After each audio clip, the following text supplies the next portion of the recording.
Centennial High School. It's time for Coon Rapids baseball. The first pitch of the season, not for them, but for us on CTN Coon Rapids. Bill Hupp and Howie Shapiro.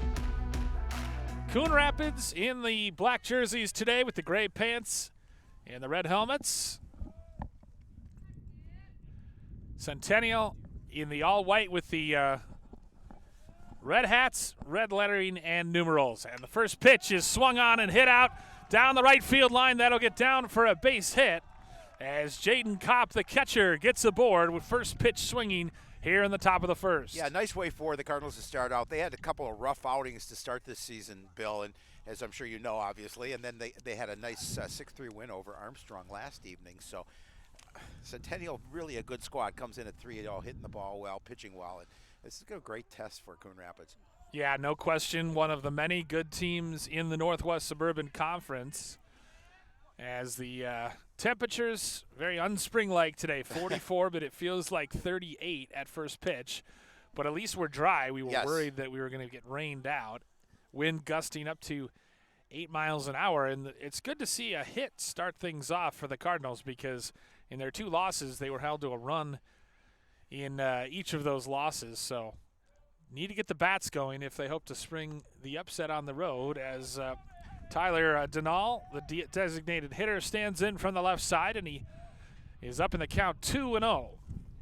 Yeah, they're batting 181 as a team, and obviously they didn't have a lot of run production in those, as you mentioned, in those first couple of games, but able to come through with a really nice outing last night. Swung on and missed there. They face big 6'3", lanky 6'3" right-hander Josh Lee, making his first start in the season. He's thrown a couple innings. He's given up a run on 4 hits, no strikeouts, and a walk. 3.50 ERA in just 2 innings pitched. Steps off and looks the runner, Jaden Kopp, back. Cardinals had 8 stolen bases yesterday, again, in that 6-3 win over Armstrong. So, they want to be aggressive on the base pass if they can.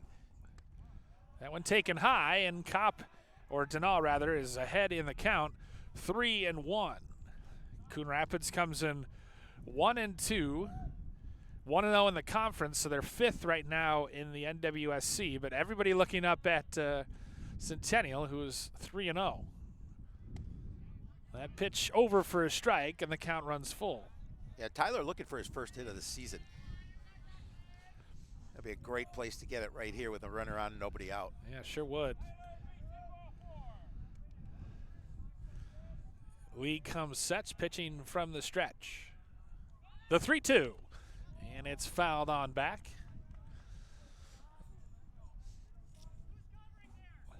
Yeah, I think Cardinals like to get on the board first here, put a little pressure on Centennial early in this contest.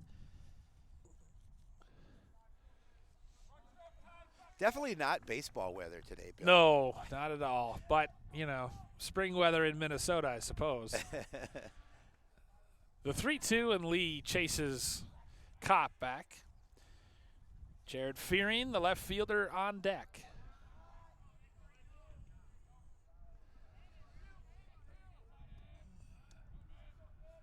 Lee's 3-2, and it's again lofted foul over to the left side.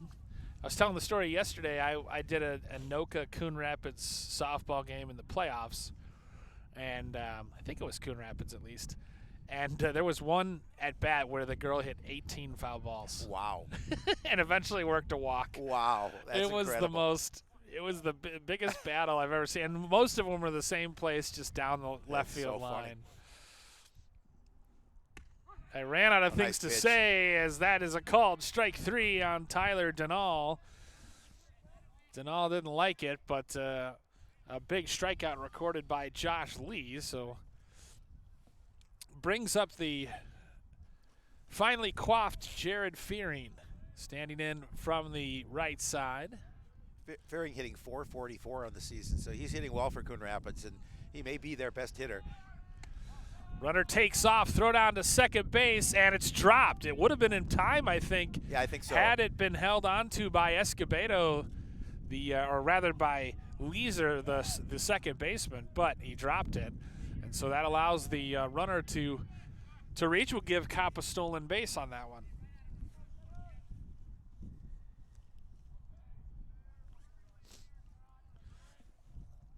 Fearing ahead in the count, 1-0. Takes that one called strike on the outside corner. Well, Lee looking for that first decision on the season, comes into the year with a 3.50 earned run average. Yep. Cardinals trying to get to him early. Yep, and that is hit out to right field, coming on, giving Chase Hackett, the first baseman, and watch it go out of play. Well, it's pretty windy, and that wind's going to carry. Yeah, and the wind seems to be blowing left to right, so that definitely took that and pushed it foul. Fearing, as most best hitters in lineups do, hitting in the 3 spot. Prime RBI opportunity with a runner at second base.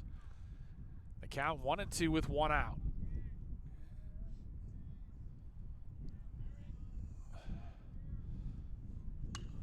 Is wrapped on the ground. Shortstop comes over. Leeser slid to block it. He cut off Escobedo. Leeser thought he had the better play at it, but he muffs it. He keeps it on the infield, but Fearing beats it out. And so now the Cardinals have runners on the corners here in the top of the first. Yeah, difficult play defensively for Centennial. That ball was hit sharply back up the box. Good job getting a glove on it, making sure that a run didn't come home. But yeah, again, you got, as you mentioned, runners at the corners with just 1 away, and an opportunity for Coon Rapids to strike here first. Yeah, they did. It was an effort just to keep it on the infield. And that brings up Zach Novak, the third baseman and the cleanup hitter, with runners at the corners and just 1 out in the first. Zach's hitting .375 to start the season, so pretty good average here going into the game. Yeah, a lot of very robust numbers early in the season. And he swings at that one. Throwback to first behind Fearing, but he gets back in time. Novak and Fearing, a lot of multi-sport athletes on the baseball team here at Coon Rapids.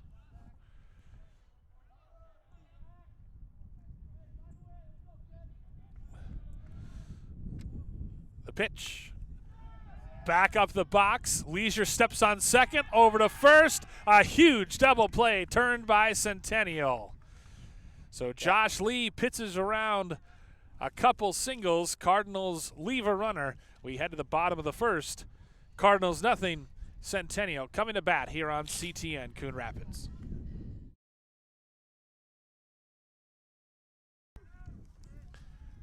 Vinny Rye leads off the bottom of the first for the Centennial Cougars. He'll be followed by Luke Gunderman and Will Whelan.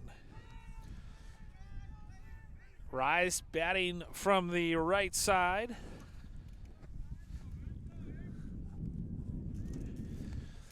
So off to a nice start this year, hitting .364, leading the team in doubles and RBIs with 5. He's got a couple stolen bases, 4 walks. Yeah, he's good. He's a good ball player. Right? We've seen him in the past quite obviously. And Cardinals would like to keep him off the bases. Speaking of Cardinals, he'll be playing for the Cardinals next year at St. Mary's down in Rochester. The pitch. Just wide.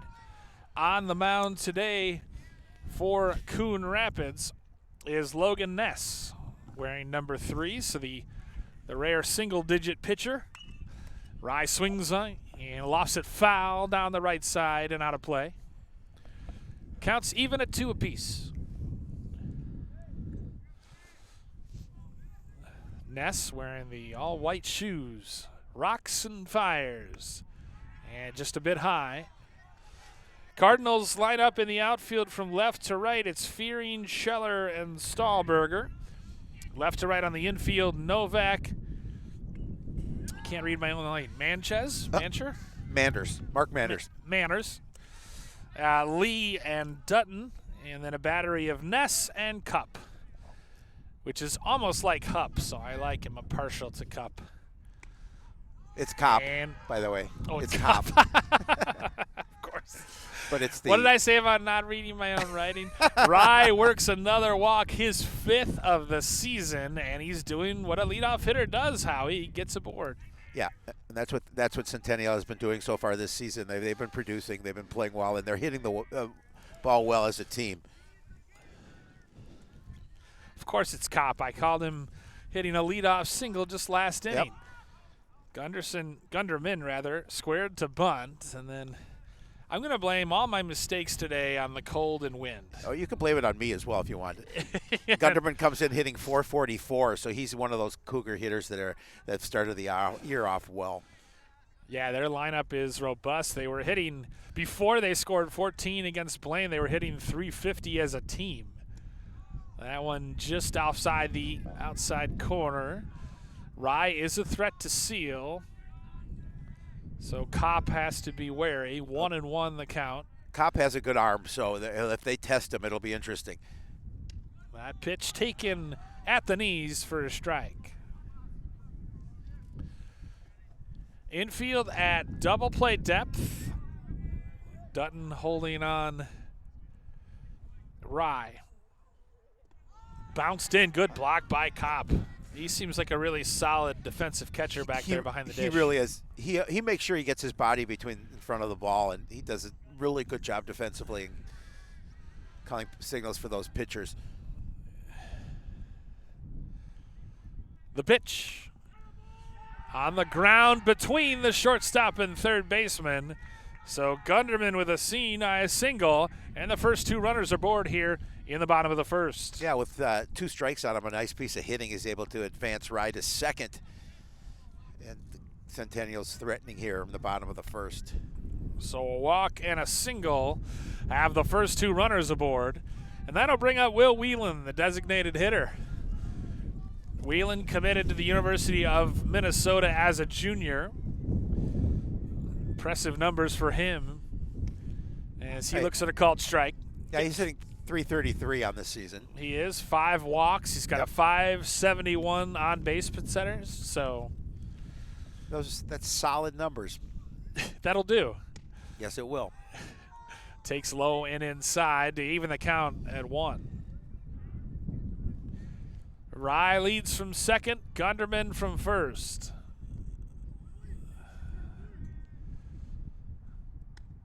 Ness really using that slide step to keep the runners close, and he misses with that pitch.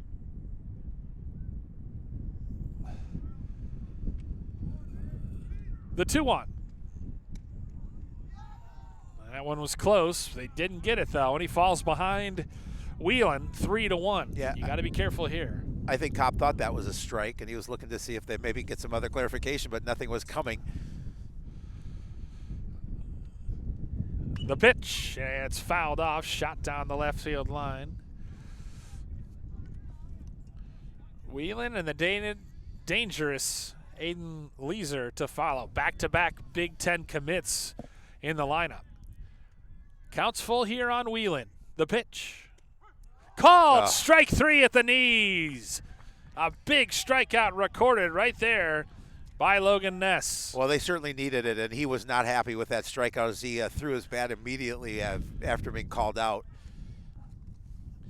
Yeah, you could tell he thought he'd worked a walk, but instead it's a called strike 3. Another lefty in the lineup. 3 of their first 4 hitters are lefties as Leeser stands in. And he takes a called strike at the knees. Nice job by Ness so far of painting that. Yep. You really can't do much with it as a hitter, and he's finding his spots. He does so again there to get ahead in the count, 0-2. Yeah, Leeser's one of those hitters coming in at .375 that have been hitting the ball well early here this spring. Yep, he's got 3 RBIs, a stolen base, and a robust .545 on base percentage. Swings through that one, and he goes down on strikes. That was a huge strikeout. If they can get away without any damage here, that's a big outing for Logan Ness.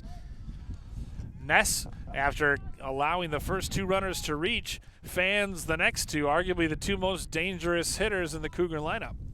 Brings up another lefty in big Owen Hackett. Hackett swings first pitch and fouls it out over his dugout. Hitting .375 on the season, couple walks, couple RBI.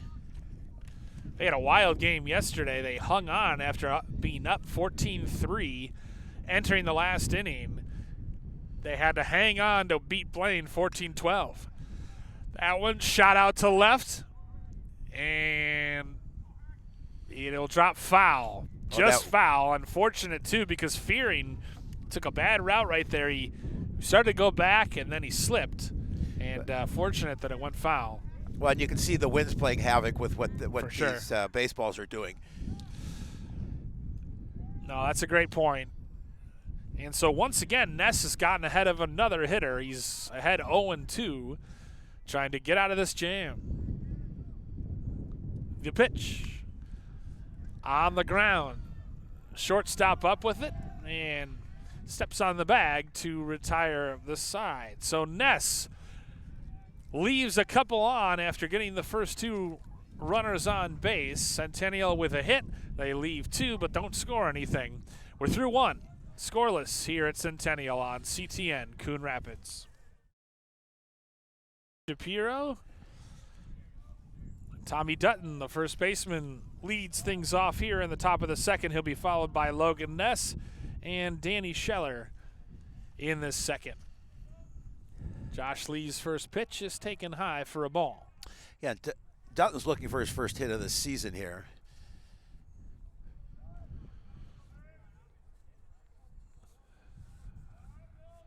Lee with a very simple windup, and check swing couldn't hold up. So the count's even at 1 apiece. Each team with leaving runners on in the first inning. 2 hits for the Cardinals, 1 for Centennial. That's on the ground, foul. Third baseman D'Agostino slid over to make the play, but it was pulled foul outside the bag. And you can see Dutton shaking his hands as he goes back to grab his bat. It's cold. Very cold. Definitely when the ball makes contact with the bat, it can sting. It certainly did there for Tommy. This is stinging weather, that's for sure. Yeah. Lee's pitch. This one's fair. Shortstop up with it. Escobedo, long throw in time to retire a hustling Dutton. Nice play by Escobedo at short. Yeah, I was going to say, nice throw from deep in the hole by Escobedo. He has a strong arm. 6-3 on the putout. Brings up the pitcher, Logan Ness.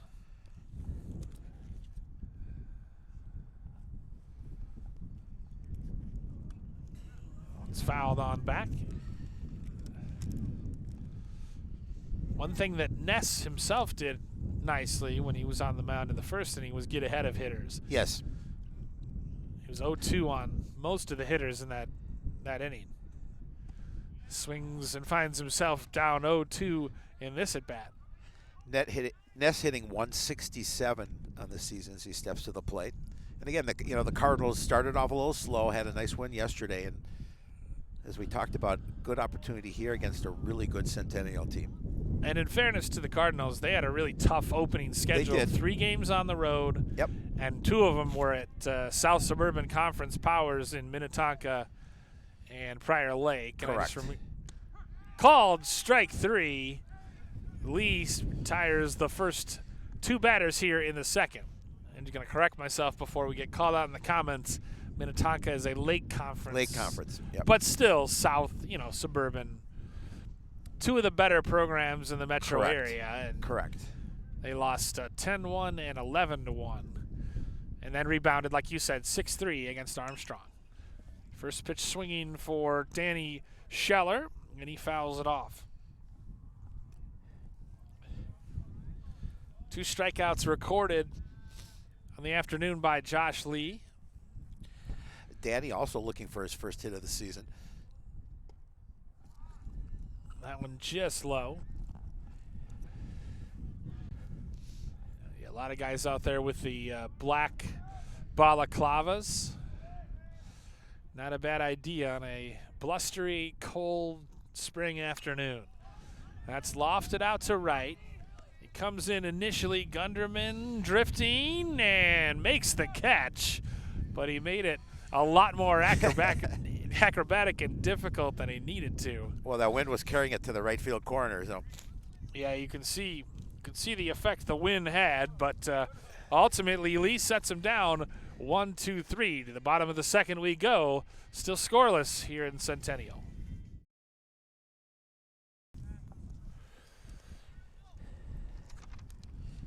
6, 7, 8 in the order for Centennial here in the bottom of the second.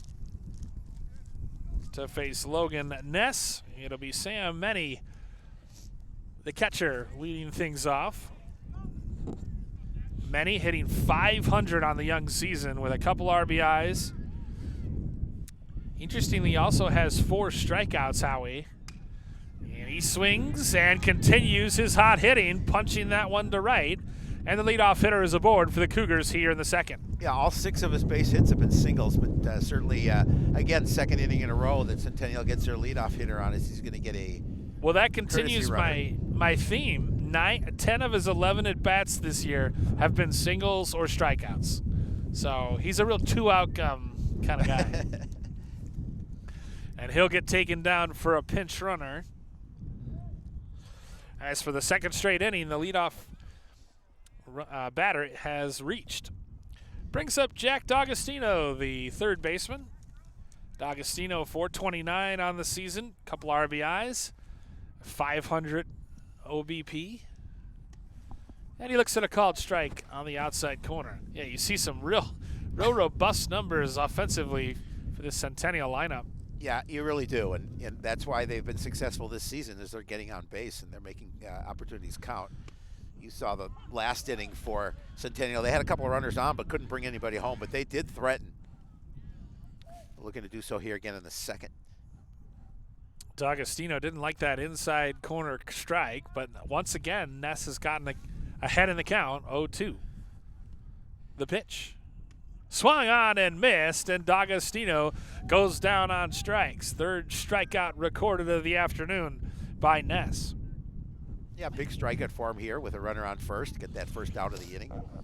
Yeah, it's like Ness, he's like, yeah, I'll put some runners on, and then I'll strike people out, and I'll get us out of a jam. Well, a good opportunity here defensively to see if Coon Rapids can turn a pair. They had 3 double plays yesterday in that win against Armstrong. Anders Westman steps in. Light hitting left fielder, .222 on the season, a couple walks, a stolen base. That one was close, but Ness didn't get the call, and he finds himself down in the count 2-0.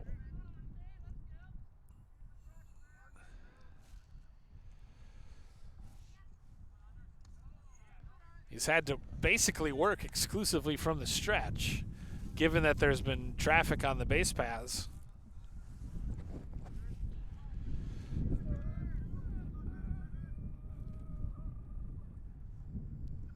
The 3-0. Bounced in, and it's a 4-pitch walk worked by Anders Westman. And now you have a couple of runners on with just 1 away. Another opportunity for Centennial to threaten here. Brings up the diminutive Tyler Escobedo, batting from the left side. The shortstop. Leadoff hitter Vinny Rye to follow.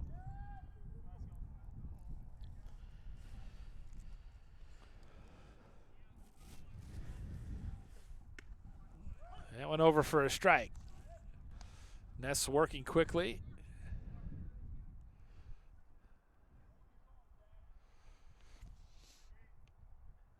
Meny leaves from second. Westman from first as Escobedo takes low.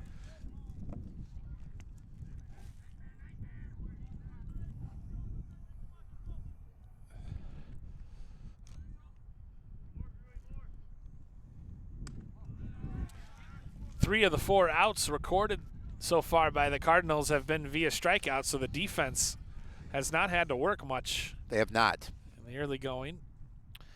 Oh, this would be a good time to get a ground ball here, see if they put that defense to work. That one's a little high.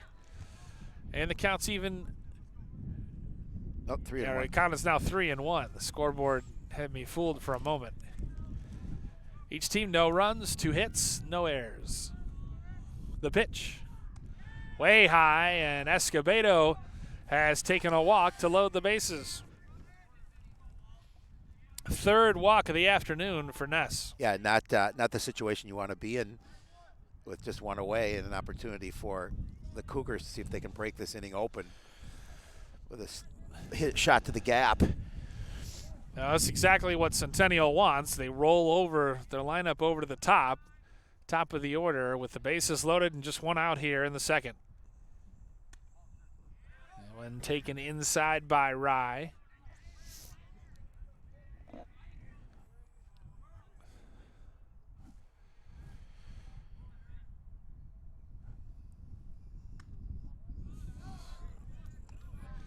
And once again, Rye gets ahead in the count, 2-0. Rye reached via walk in his first at bat, so we know he's patient. He leads the team with 5 walks. On the ground to first, grabbed by Dutton for 1, and he'll hold on. So he takes the force out, and the RBI ground out for Vinny Rye gives Centennial a 1-0 lead. Well, good job. Dutton really don't think he had to play at any other base, and obviously took that easy out at first, which gives them 2 outs. See if they can get out of this inning with just the 1 run across. Manny was running on contact. Westman moves up to third, Escobedo to second. Brings up Luke Gunderman. Gunderman singled and was stranded at first in the first. But yeah, the temptation for Dutton is to throw to try to get a double play, right. But a lot of times that leads to mistakes. And when taken high,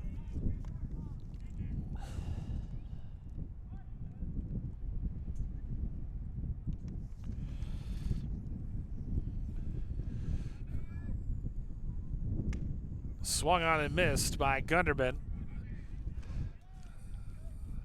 So Ness ahead in the count, 1-2.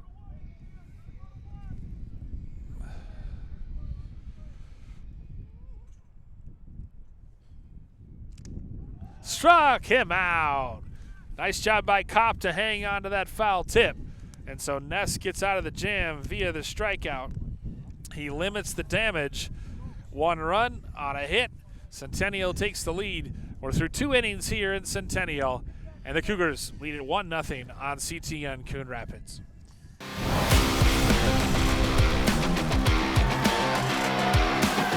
Back up top, Robin. Corner and a goal.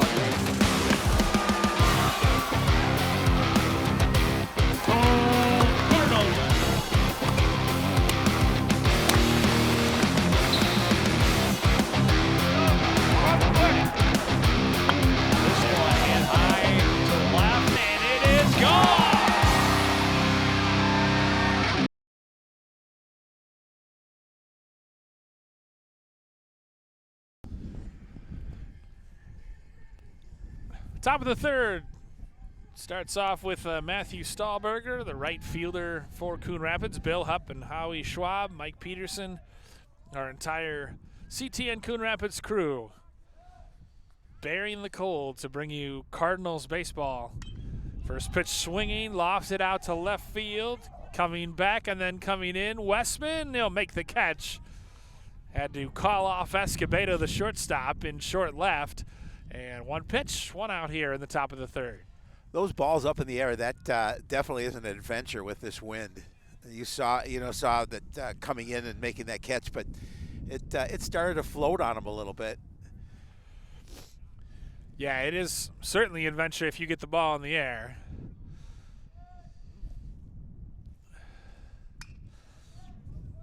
Sammy Lee grounds to the second baseman, and his counterpart, Leisure, throws him out. So Cardinals not waiting around. They're swinging the bats here in the third inning, and there's quickly 2 outs.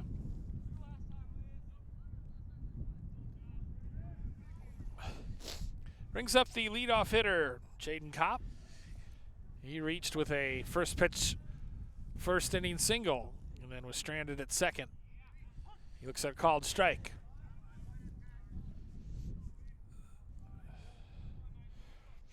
Singled and stole a base, and then was stranded at second. Nice pitch. That pitch over at the knees for a called strike, and Kopp down in the count, 0-2. He's working quickly, pretty efficient. Rather that than the opposite. Yes. Kopp on the ground, past a diving Leisure, and he's aboard with his second base knock of the day. Yeah, he's a good ball player. We've talked about it about Kopp last year and his growth, and this year starting off as a nice season. Get a couple of base wraps. He'll get taken down for a pinch runner. Tyler Denal, the designated hitter, stands in. Denal batting from the left side, struck out looking in his first and only at bat. That's Colin McCullough as Okay. the courtesy runner at first for Coon Rapids. So McCullough for Kopp with 2 out here in the third. Lee pumps over a strike. Lee, a multi-sport athlete. I call a lot of Centennial games for North Metro TV, and Lee is a member of the the football and basketball teams. Yep. Multi-sport. Multi-sport athlete, yep, wide receiver and cornerback in football. 1-1 the count on Tyler Denal. It's kind of like Joe was in high school. He was a multi-sport athlete. Denal swings and hits it to first and rolls right to the bag. It's easy enough for Hackett to step on the bag to retire the side. Cardinals get a hit. They leave a runner. To the bottom of the third we go. 1-0 Centennial. Back here at Centennial High School. Heart of the order for the Cougars due up here in the third. Will Whelan, Aiden Leeser, and Owen Hackett due up to face Logan Ness, who starts out Will Whelan with a strike. He struck out looking on a 3-2 pitch in the first. The Minnesota-bound slugger, who was also an outstanding pitcher against Tino Grace. He struck out 16 straight. That's not a bad outing. Not at That's all. not a bad outing at all. His numbers, he's 2-0 with a 6.4 ERA, .64 ERA, 25 strikeouts and 1 walk. It's impressive. So yeah, he's got it going on on the mound. Swings and misses at that one. The count's even at 2. But Logan would definitely like a quick inning here. Yes. Cards trailing 1-0. Yep. Get those bats back up as Whelan fouls it off.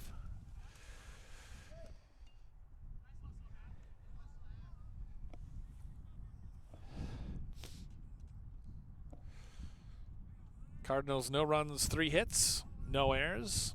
Centennial 1 run on 2 hits and no errors. The pitch. Who just missed. They wanted it. And again, the count runs full on Will Whelan. Yeah, he just missed that pitch, and I think the Cardinals thought maybe it was a strike, but the 3-2 bounced in, and Whelan works a leadoff walk, and for the 3rd straight inning, the leadoff runner is aboard for Centennial. well, not what you want to see, especially against a good hitting ball club like the Cougars. And 2 of those leadoff runners have been via walk. 4th walk issued already by Ness, who is also fanned 4. So not a lot of balls in play today as Aiden Leeser stands in. He struck out swinging in his first plate appearance. They'll check Whelan. Ooh, that was real close. I think he caught him napping a little bit off Yeah. first base. And Whelan came back. He didn't dive back. He kind of tried to step back in. Very close. That one taken low. So again, Ness struggling to find the strike zone in certain at-bats, and he's fallen behind in the count 2-0. The pitch. Lofted foul over the Centennial dugout.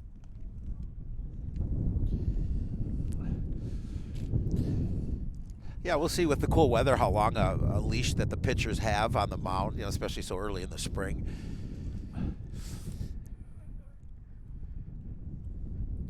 The 2-1 bounced in, and it's 3-1 as Whelan did not advance.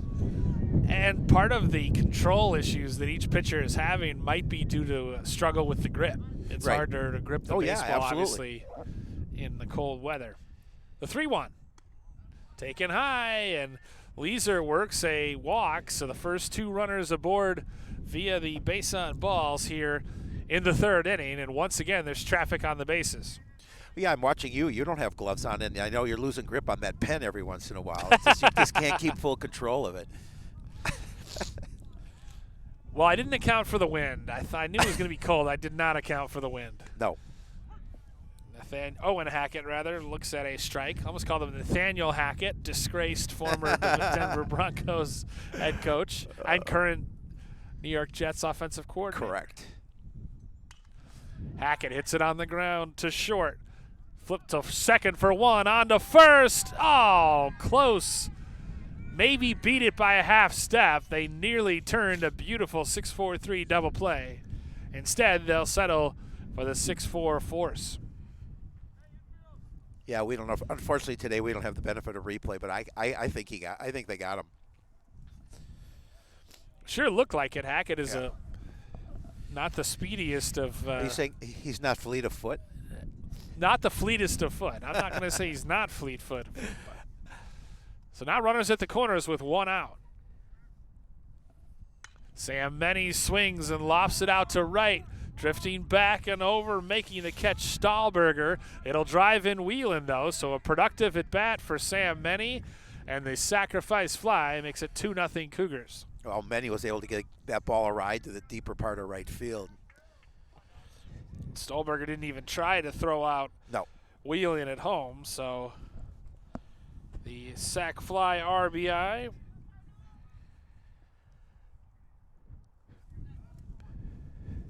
Brings up Jack D'Agostino with 1 on and 2 out.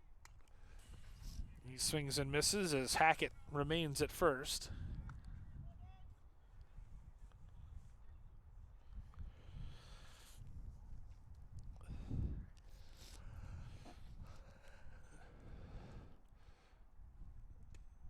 Nice pitch pitch. taken on the outside corner for a strike. 4 walks, 4 strikeouts. Centennial with 2 runs on 2 hits. The pitch. Smoked down the left field line, but foul. And again, you can see D'Agostino just shaking out the hands. It is a cold one. It certainly is, Bill. I can attest to that. My hands are cold and I'm wearing gloves.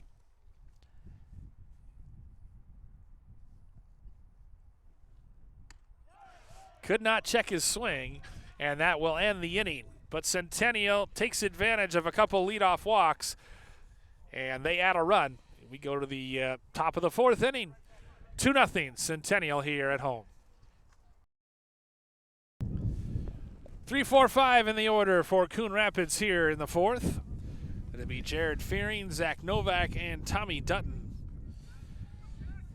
Fearing reached on an infield single and was stranded in his lone at bat.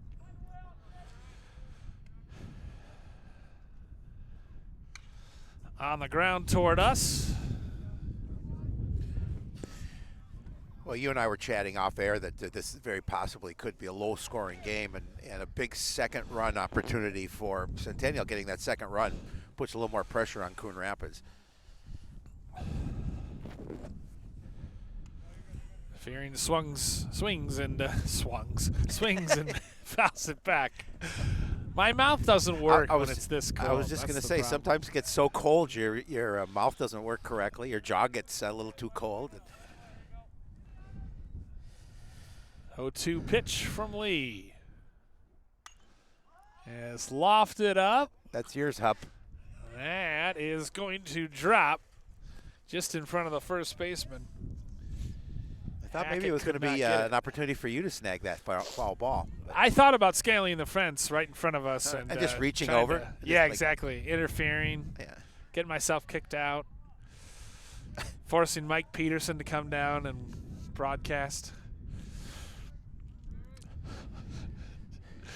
Hey, he can do hockey. He can do baseball. Hockey's the toughest. There's a nice hit. Fearing out to the left center field gap. It gets down. He races around first, and he'll pull up into second with a leadoff double here in the fourth. Oh, he gave that ball a ride. He hit a shot to the gap in left center field.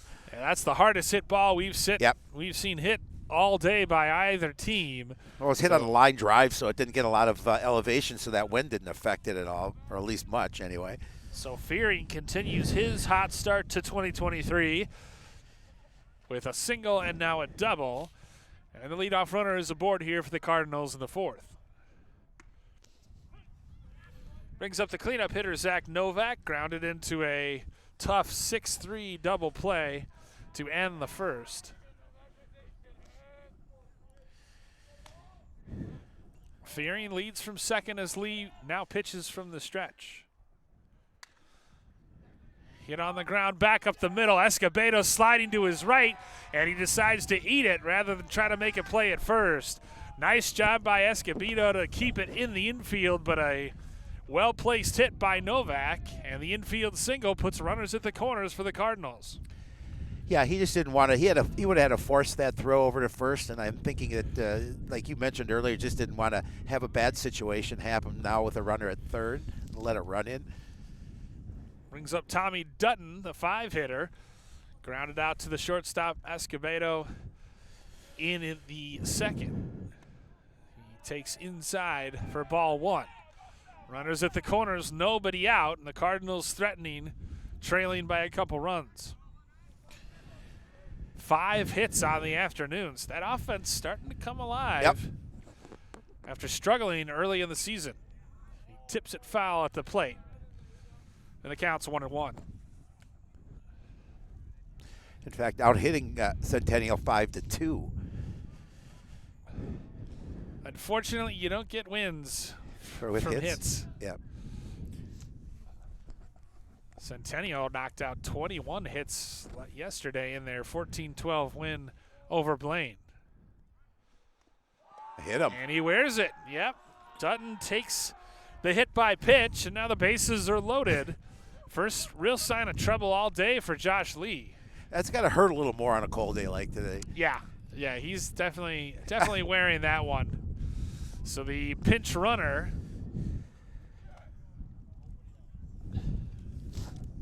Dutton lifted for a pinch runner, and Logan Ness with a chance to really help himself with nobody out and the bases loaded here in the top of the fourth.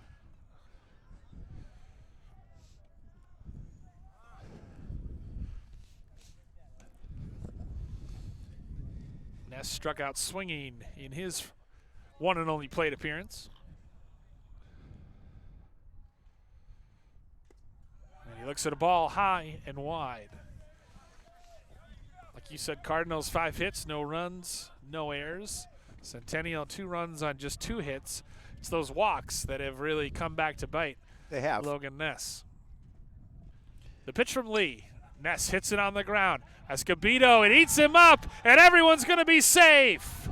The Cardinals scratch across their first run. Fearing takes advantage of the leadoff double. He crosses, and it's 2-1. And the bases are still loaded with nobody out. Yeah, Cardinals certainly needed that one. And again, it's an error in the field on Centennial that'll allow this inning to remain without an out and Coon Rapids to be able to score a run. And they do rule that E6. Yep. So now bases are still loaded for Danny Scheller. Scheller flew out to right field to end the second. Cardinals really hitting a lot of ground balls hard back up the box. So Escobedo's been called into action quite a bit. Ball outside, and Lee falls behind 2-0. That's going to compel his catcher, Menny, to jog out and talk things over, try to settle his starting pitcher down. Maybe we're going to see, I think, maybe some bullpen action for Centennial soon.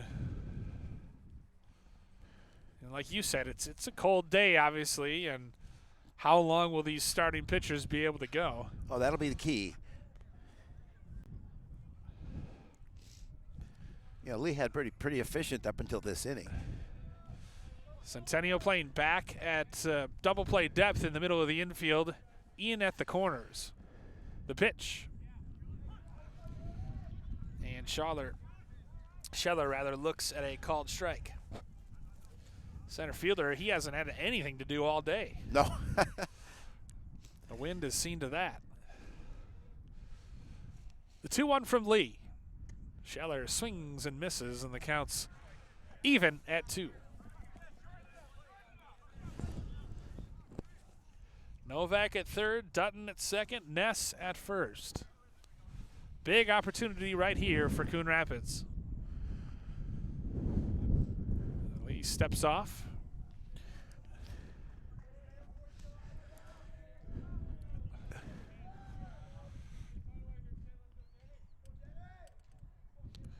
The 2-2. Low one outside, and the count's full. Oh, good patience at the plate there. Just make sure he didn't chase it.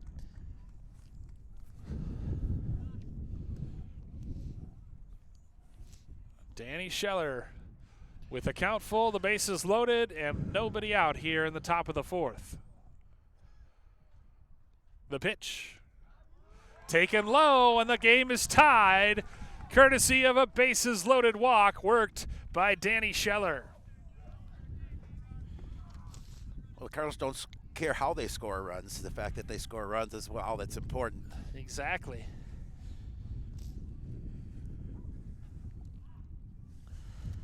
Colin McCullough is going to come in again now and run for Ness at second, as they're going to take a walk to the mound and talk to Lee.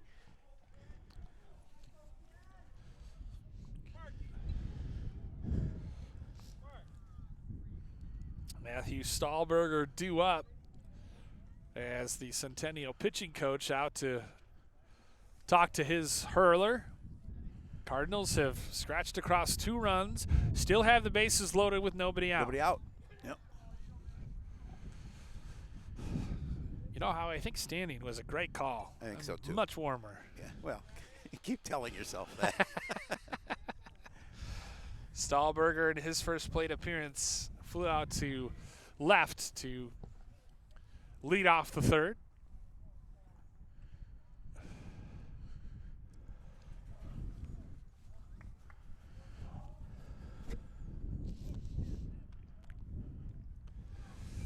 And now Coach Mossy's talking to the official, the home plate official. Matt Mossy talking to the home plate umpire, and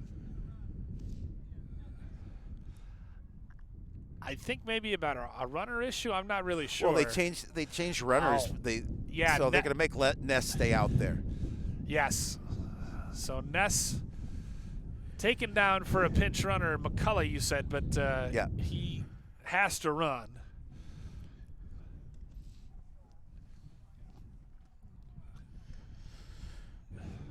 We'll see if that affects him next inning on the mound.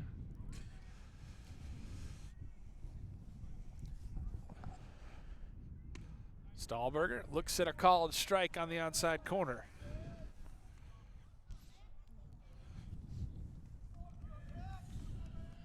First 5 hitters in the order have reached for Coon Rapids. Our first 5 batters of this inning, I should say, is ball taken outside, and the count's even at 1.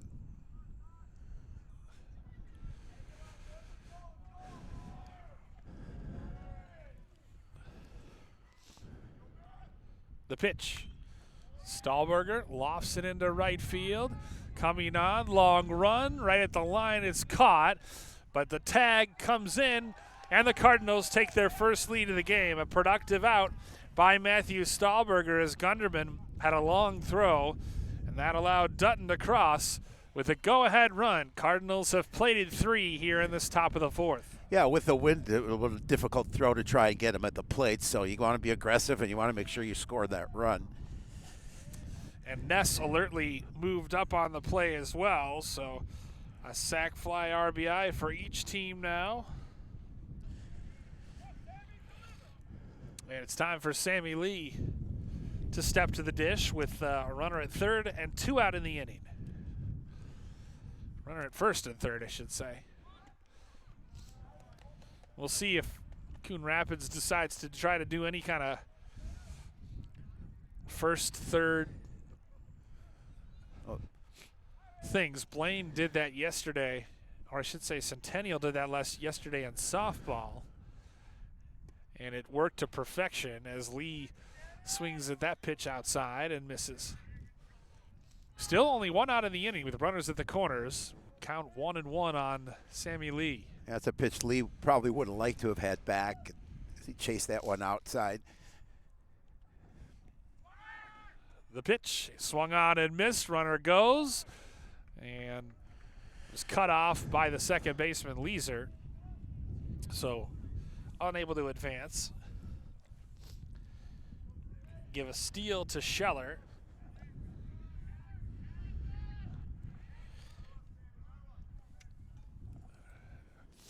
As Lee is behind in the count 1-2.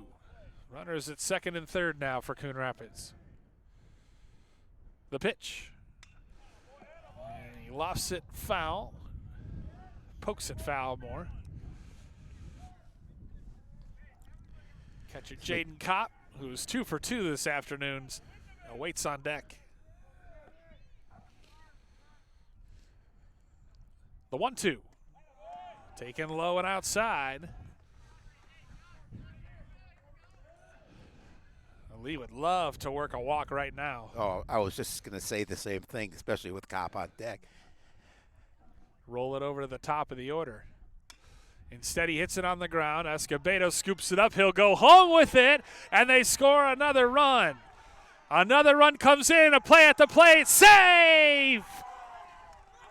Good, Cardinals aggressive. take advantage of the defensive Centennial to play 2 more runs, and they lead it 5-2. Great aggressive base running. As you mentioned, they're going to try and force that defense to make the play at the plate. Coon Rapids does a really good job of putting a couple more runs across. Escobedo was playing in, and he fielded it cleanly, but his throw was low as he tried to cut down the runner at home. And ultimately, Ness was able to score, and then the ball got away from the catcher, Many, and Scheller came across as well. Now we're going to get a pitching change here, Bill. As the day is done for Josh Lee, as things were snowballing, spiraling on him quickly. And we'll see. We're looking at the number here. Kirill Landry will take over on the mound for Centennial.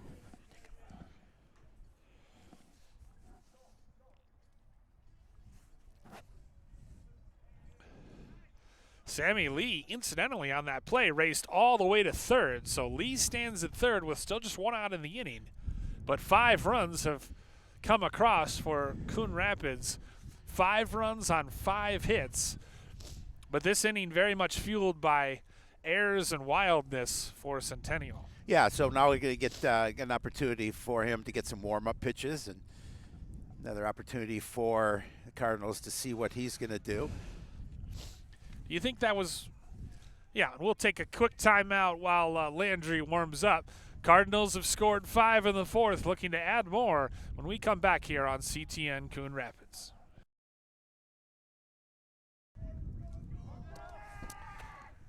Jaden Kopp will be the first hitter that Kirill Landry faces. A tough one for Landry to come in and pitch to here, especially he's been hot this season, but 2 for 2 tonight already.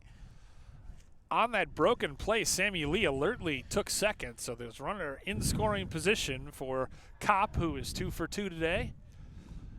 Led off the game with a single, stole a base, and was stranded at second. And then in the 3rd inning, hit another single and was stranded at first. Cardinals have plated 5 in this top of the 4th, and Kopp takes a pitch high. So quickly ahead in the count, 2-0. Tyler Donnell to follow. Landry's pitch pumps across the strike. 2-2-2 for Centennial, 5-5-0, or nothing for Coon Rapids. That pitch low and outside, and it's 3-1. Well, the patience and good at-bats of Coon Rapids have paid off here in the fourth inning. Yeah, obviously able to plate 5 runs so far. That one low, and Kopp aboard for the third time today as he works a one-out walk. Now runners at runners at first and second, I should say. Well, now if you're Centennial, you hope for your defense to get a ground ball and see if you can get 2 and get out of this inning.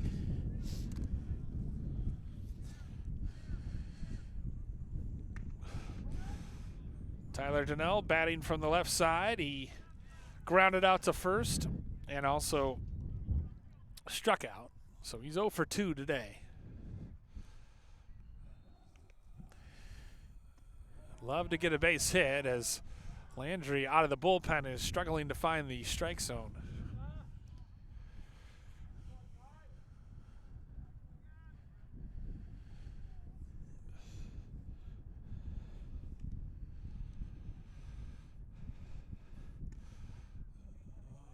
That one misses wide, and it's 3-0. And more activity in the Centennial bullpen as Landry goes behind the mound trying to regroup himself. He's already walked one batter, and he's behind in the count 3-0 to Donnell. And he misses a 4-pitch walk issued to Donnell, and Sam Meny is going to walk out and try to settle his reliever down. And this is exactly the guy you want coming to the plate, Jared Fearing. Yes.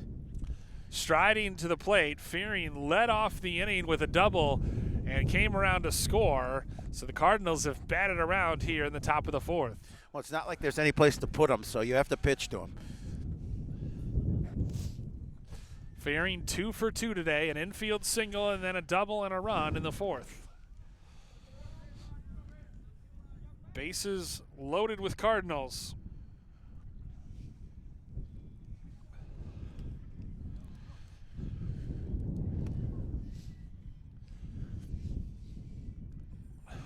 Landry's pitch taken low.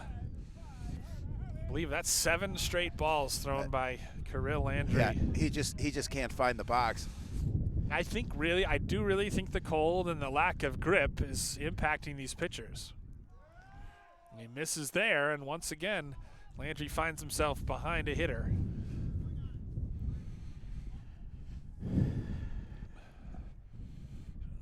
Fearing awaits the 2-0 pitch. He takes that one low, 3-0. Fearing will take a walk. Walk's as good of a hit. It's an RBI. Yeah. They've already walked in 1 run this inning. The 3-0 delivery. That one pumped over for a strike. Well, he needed that strike. He really did, yeah. And Fearing absolutely should have been take mode there.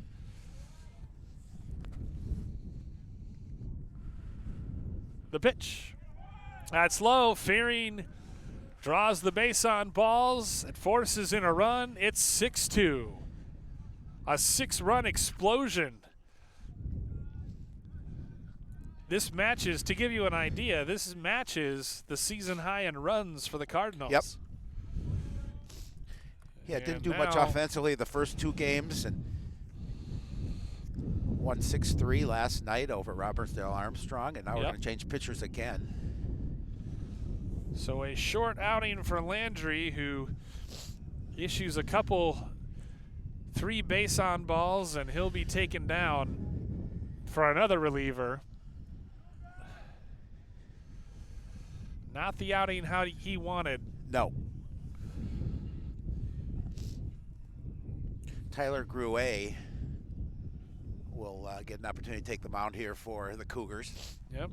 Gruet comes on in relief. So he'll get some warm-up pitches. What a productive inning for Fearing. An RBI walk. His He's reached base 3 times. Him and Kopp, 3 Reeses each.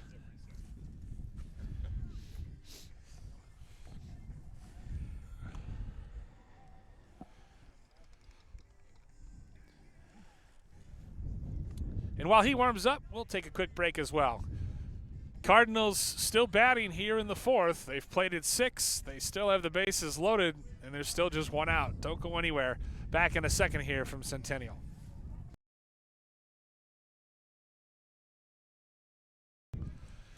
Zach Novak steps in.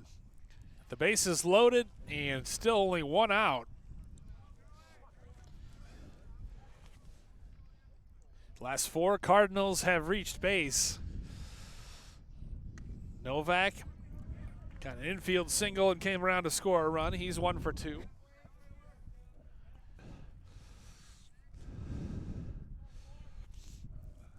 Tyler Create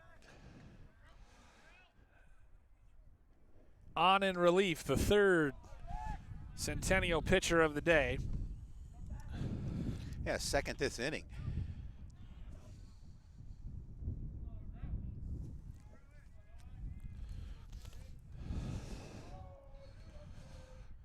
The 1-1 pitch, swung on and missed. So say this for Gruyere, he's at least coming on and throwing strikes. Yep. And, you know, interestingly, Centennial really struggled with their bullpen yesterday. They had a 14-3 lead over Blaine and nearly lost it, hanging on to win 14-12. That one taken low. Centennial bench wanted it, but it looked a little low. This is the 2nd of 9 games in 10 days for Centennial. Yeah, so that's a lot of baseball. We'll see weather-wise what they can get in tomorrow. May be a tough one to get some ball in. The pitching depth will surely be tested as he bounces that one in, and the count runs full. So Novak has worked the count full with the bases loaded. The last 3 Cardinals have walked. Those are the runners on base. Novak swings and hits it to 3rd. They'll go to home, and it's off the glove of the catcher. Many couldn't handle it, and their run comes across as Kopp scores the 7th run of the inning for Centennial. Yeah. I mean for Coon Rapids. And another error in the field for the Cougars. At least I believe they'll give him. Yep, there's the 3rd error. It is, and I'm not sure. That looked like a good enough throw. I thought he had him out. But I thought he just touched the plate. D'Agostino's throw just got away. First pitch swinging out into left center field. It's going to get down for a base hit. Station to station, and the Cardinals, they had to hold up to see if it would fall. Denal comes across, and the line continues to move for Coon Rapids. And still just 1 away in the inning, and still bases loaded. Unbelievable. Now, 8 of the 9 hitters in the order have scored runs in this inning for Coon Rapids. And they lead at 8-2. Popped up. Hackett coming over, and he runs just out of room. A valiant effort by Hackett. That ball was drifting to the fence. So Zach Novak now 2 for 3 with an RBI single, and it's Logan Ness who stands in.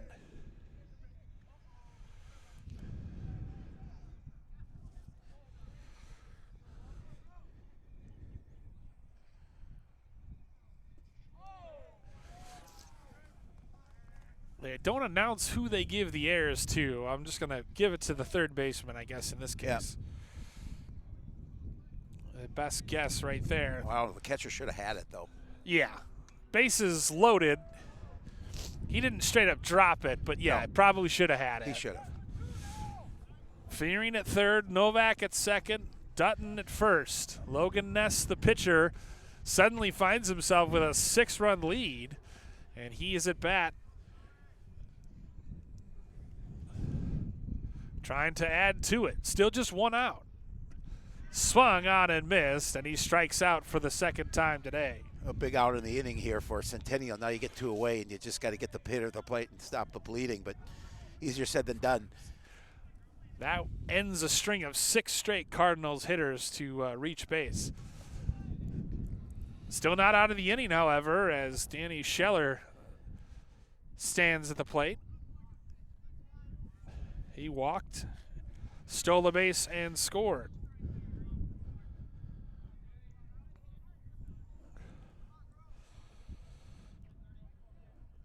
Also flew out to right to end the second. The pitch swung on and missed. So Gruyere is doing his job, coming on, throwing strikes. Defense has really let Centennial down here in the 5th, or the 4th rather. Big cut and miss. And the wind is just kind of constant now. Yeah, it's brutal.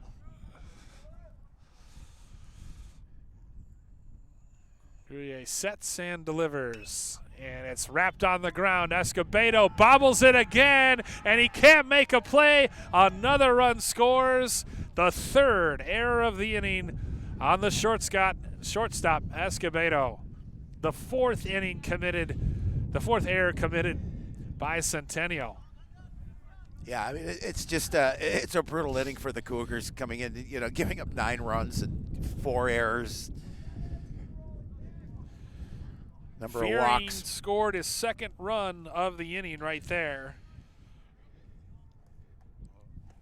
As the bases remain loaded for Matthew Stahlberger, who hit a sac fly RBI to right field. He's flown out twice today. And he's ahead in the count, 1-0. 9-2 the score. He punches that one up in the infield, and the catch made by Leeser to retire the side.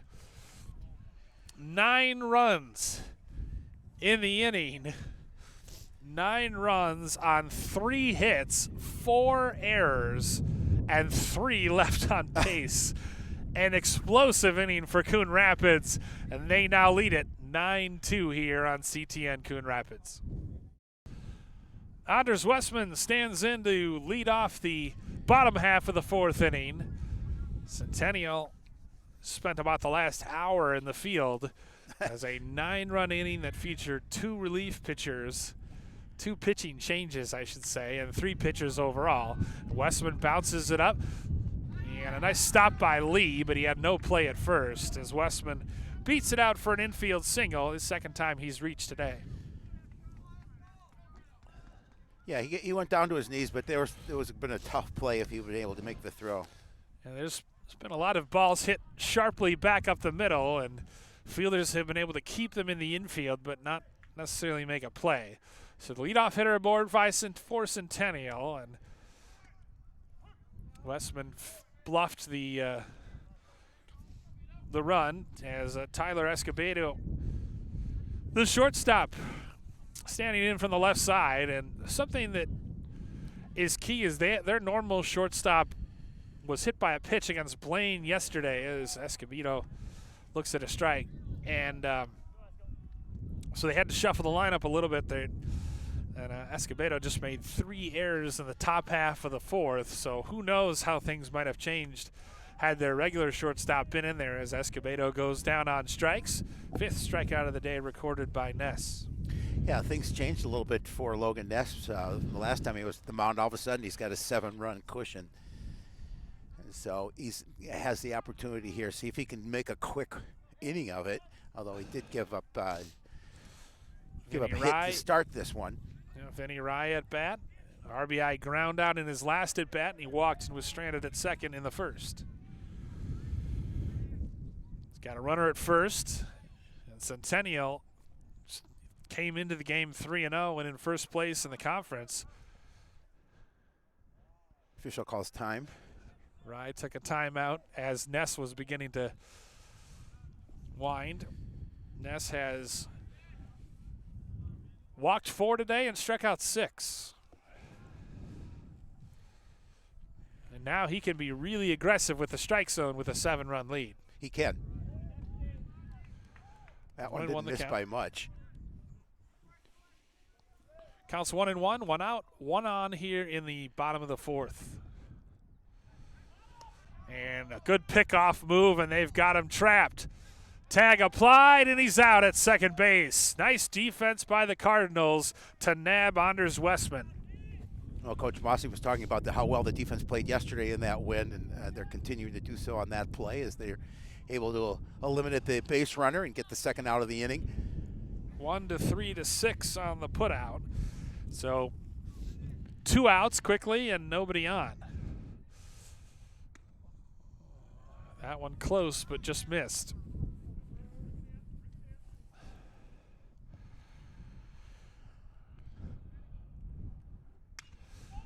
Rye wraps it on the ground. It was scooped up initially by Dutton. He's got no play at first.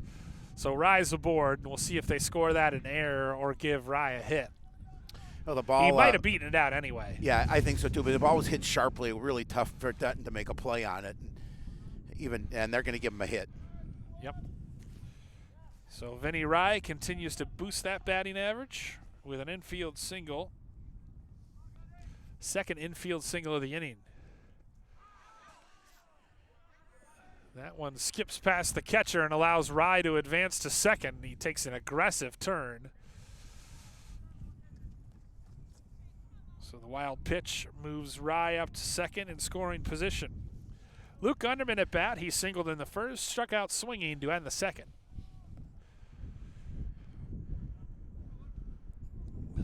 The wind of the pitch. Gunderman fists it out to the shortstop, camps under it, and makes the play. Manverse takes care of it for the third out of the inning. We're through 4 at 9-2 Cardinals here at Centennial. Sammy Lee leads things off for the Cardinals here in the top half of the 5th inning. Coon Rapids enjoying a 9-2 lead. 9 runs on just 6 hits thanks to 4 Centennial errors. No errors committed by Coon Rapids yet. Meanwhile, Centennial 2 runs, 4 hits, and those 4 errors, all committed in that 9-run fourth. All extremely costly. Yes. And a lot of times, actually, I want to say that 3 of the 4 were trying to make plays at home. Yeah. And they just couldn't. Yep. You get any of those outs, and the inning the complexion of the inning changes. Very different. Lee takes that offering high. Tyler Grier able to work from the windup after he starts the inning clean. Came out in relief and got the final 2 outs. Lee offered at the bunt and takes the strike. Counts even at 2. Yeah, defensively, you got to figure Centennial's not thinking bunt in this situation. So it was a No. good thought. Unfortunately, just couldn't make any contact with it. Pitch is wide, and the count's even. Or the count is full. Full. Yep.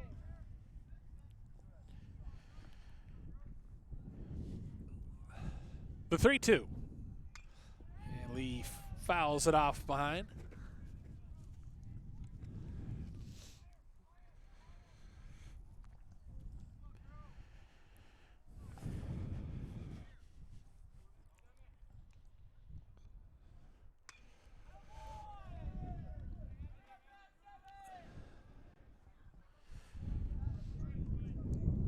Mark Manders throwing behind us. He's getting a workout chasing foul balls.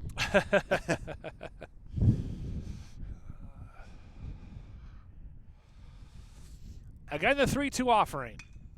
Lee on the ground. Escobedo can't keep it in the infield. And that's going to be an infield single for Danny Lee. Yeah, even if he was able to get it into his glove, that would have been a tough out. He pounds the dirt, but that was a valiant effort. Absolutely. Certainly nothing he could do about that. Nope. 7th hit of the afternoon for Coon Rapids.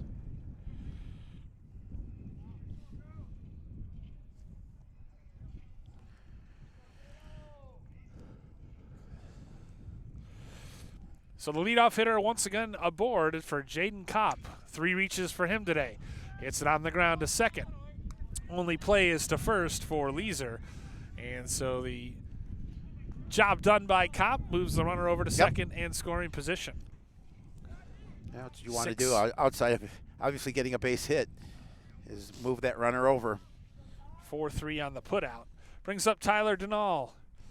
Denal walked and scored in that 4th inning. He's also struck out looking and grounded out to the first baseman. He looks at a called strike. I find myself misspeaking more than normal in this broadcast, and I really do think it's because of the cold. Oh, I guarantee it's because of the cold. I think it's so distracting. Lee dancing off second, off the end of the bat. It's knocked down by the first baseman Hackett. He'll go to the bag to record the second out of the inning. Yeah, just does a good job of keeping that ball in front of himself, making sure he records the out.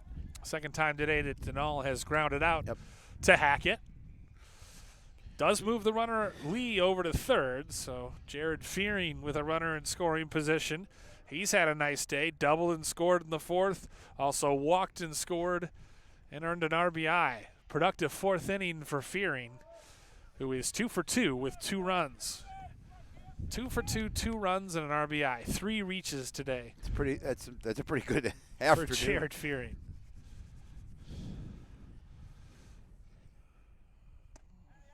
And he's he's ahead on the count, 2-0. Easy for you to say. With Lee leading off third. Base hit will drive him in. The 2-0 pitch. And taken just high, it's 3-0. Fearing with a good eye at the plate.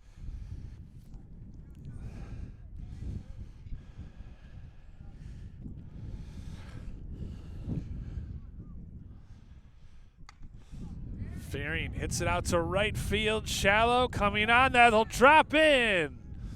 Jared Fearing off the end of the bat, gets the job done and drives in the 10th run of the game for Centennial. Yeah, tough one as that ball was going to drop.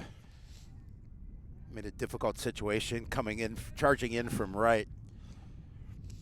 To paraphrase a former U.S. president, Centennial has nothing to be fearing but fearing itself. Very good. I like that. Very clever. Thank you. Second RBI of the afternoon for Fearing. 3 for 3, 2 runs, 2 RBI. Not a bad day at the office. Definitely not. The Must be eighth the hit hair. of the ball game for Coon Rapids. Brings up Zach Novak. Novak also had a good fourth inning. Fearing wandering off. They throw behind him. Reached on an infield single and scored in the fourth. Also recorded an RBI, reached on an error. So he's officially 1 for 2 today with an RBI and a run. He faces a 1-1 count as Fearing leads off first. And Novak swings and misses at that pitch. 10-2. For context, Coon Rapids in their first 3 games had scored a total of 8 runs. Yep. They matched that and then some in 1 inning in this game. Fearing takes off, throw down to second, not in time. Now he's got a stolen base.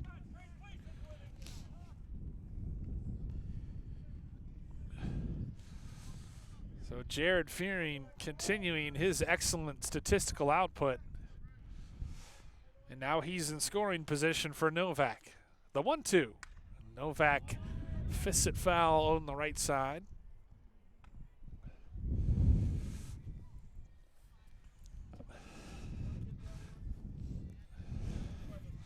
You know, we're talking about how cold we are, but big props to our crew, Mike Peterson and our producer, for toughing it out as well.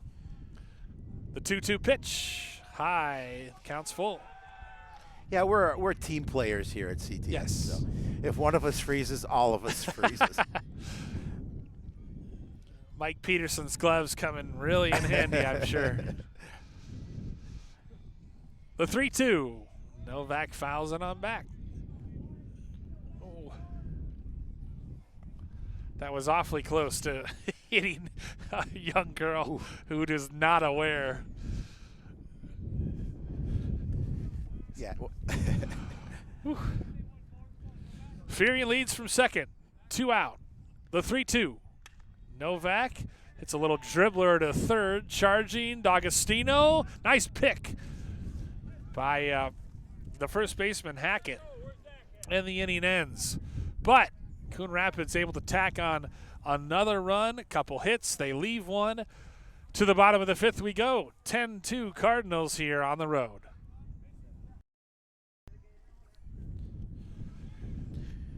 Bottom of the fifth here at Centennial. Logan Ness delivers to Will Whalen, and Ness with a 10-2 lead to work with. He has scattered 4 hits and just surrendered the 2 runs. And he's also worked around 4 walks of his own, but he's behind in the count 2-0 to Whalen. Whalen walked and scored in his last at bat, leading off the 3rd inning. He also struck out looking in the 1st. Oh, he's in danger of walking at this at bat as well. Yes. Heading the count 3-0 for. He's got a very mature approach at the plate. Yeah. He looks at a called strike there. And that's the modern hitter, right? Is not afraid to take your walks. Nope. And no, absolutely not. you just get on base. Walks as good as a hit. Fouls it off there, and the count is 3-2. Unless the hit's a home run.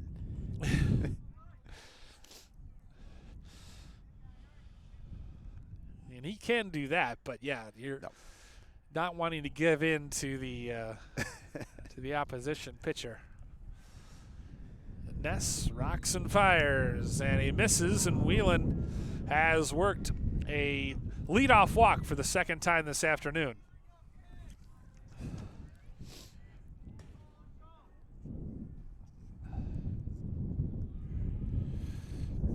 Well, Whalen, designated hitter today, also sometimes plays first. Hackett has been pretty busy at first today. He has. Brings up Aiden Leeser, second baseman, and Nebraska commit.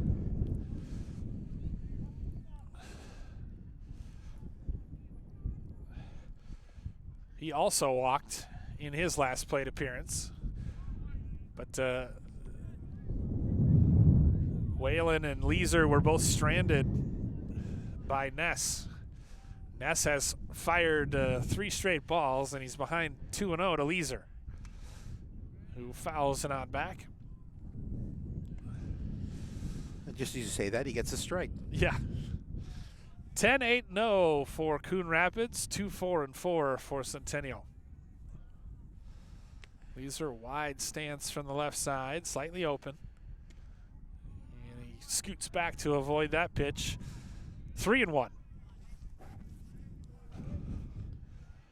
Owen Hackett playing first today, waiting on deck.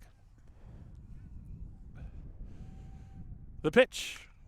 He wraps that foul right at producer Will Robinson. If that fence wasn't there, I would have said, "Danger, Will Robinson, danger."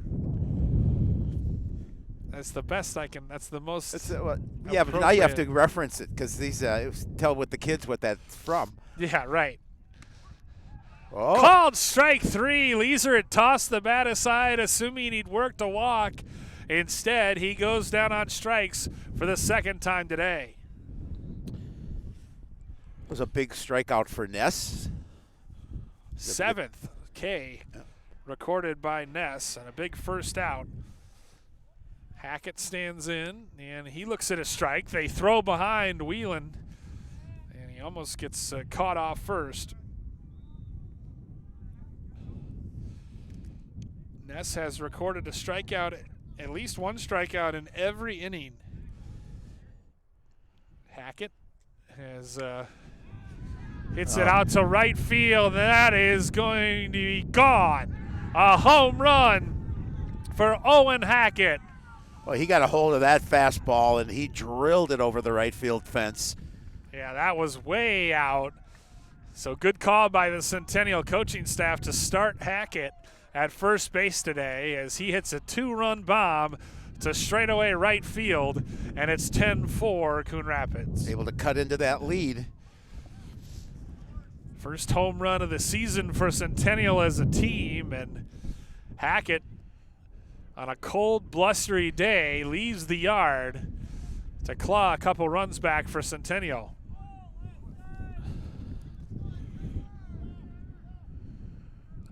He's a big boy, and he definitely got all of that one.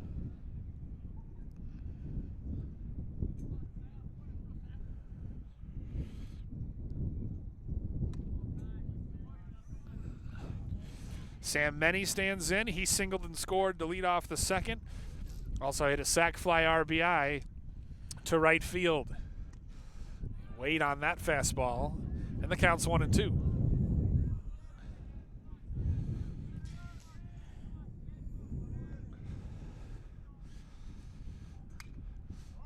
Lofted in the air, and that'll drop foul. Dutton and Stahlberger giving chase. Stahlberger, it felt like barely moved for that Hackett shot. He just kind of turned and watched really it go.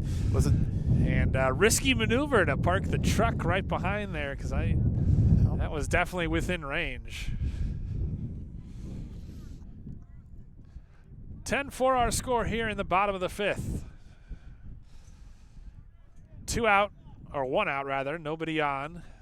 2 in this inning for the Cougars. The line and the pitch. And again, it's hit in the air. Lee drifting over near the edge of the grass, and he's got it, battling the wind. Stays with it, makes a nice play for the second out of the inning. Yeah, it is definitely an adventure when you're going back for a ball in this wind. Brings up Jack D'Agostino. He is struck out swinging twice today. So Ness has had his number. 2 outs, nobody on here in the bottom of the fifth.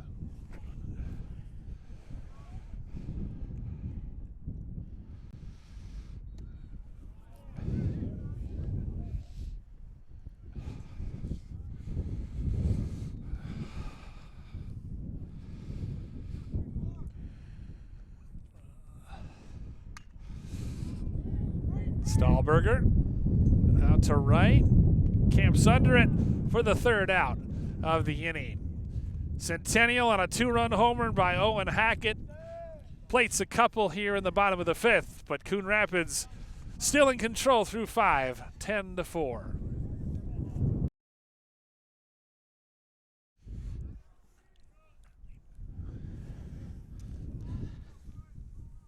Mason Myrie. Mason Myrie leads off things, batting for Tommy Dutton here in the top of the sixth. And I'm going to need that Coon Rapids roster handy, I think, for these last couple innings. You might. We have it right. We have it here. It's good. Just because I knew you were going to need it. Pitcher Gyrie still on for another inning of work. He's pitched an inning and 2/3 so far. Done a nice job. Yep. Fans starting to file out here, and only the hardiest of the fans are remaining. No, it's cold. Gyrie falling behind Mason Myrie, 3-0. The pitch. There's a called strike. Logan Ness on deck, followed by Danny Scheller. Poor Danny has had nothing to do today. Wrapped on the ground, foul to third. A nice play made by the manager, Matt Mossy. Former shortstop. And pitcher. Fielded that like a shortstop. The pitch. I think he got a piece of it, so Myrie stays alive.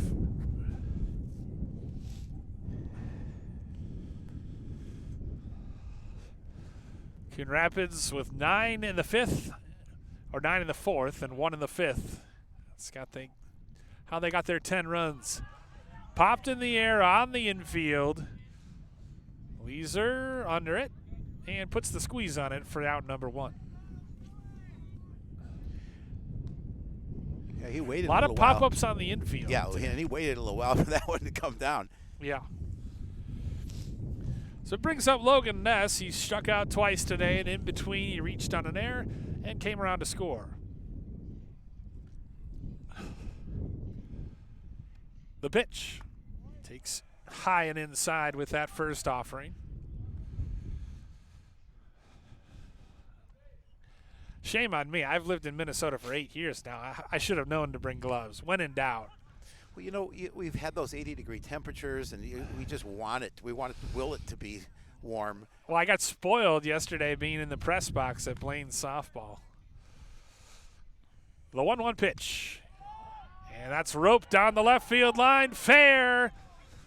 Ness racing around first. He'll pull up into second with a 1-out stand-up double. Yeah, he was able to get a hold of that pitch and drill it down the line, and nice piece of hitting by Ness. So Ness with his first official hit of the day. Second time he's been on base. Brings up Danny Scheller.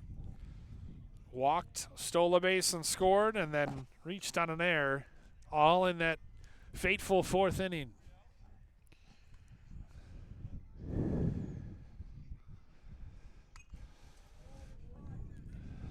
Fouls the first pitch back.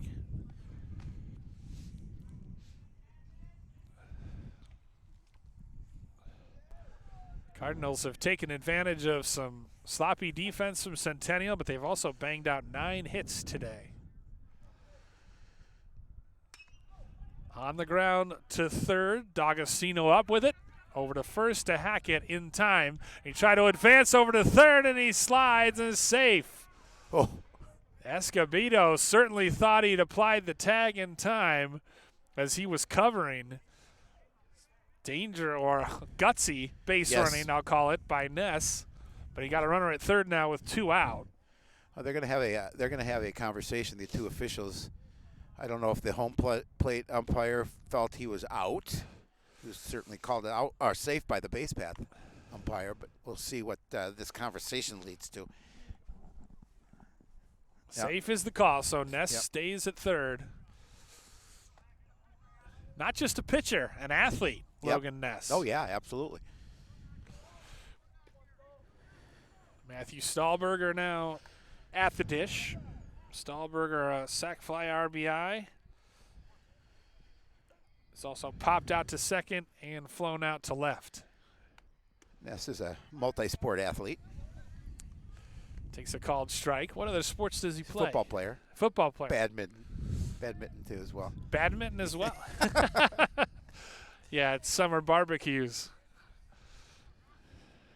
Grier's pitch is bounced in to even the count at 1.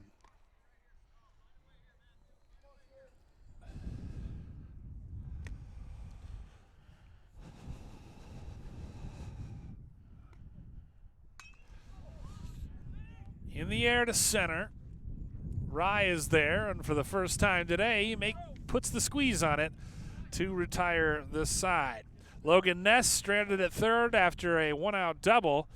Cardinals don't score a run. We head to the bottom of the 6th, 10-4 Coon Rapids. New pitcher on for Coon Rapids here in the 6th inning. Mark Manders moves from short. Ness will move over to short. Manders on in relief.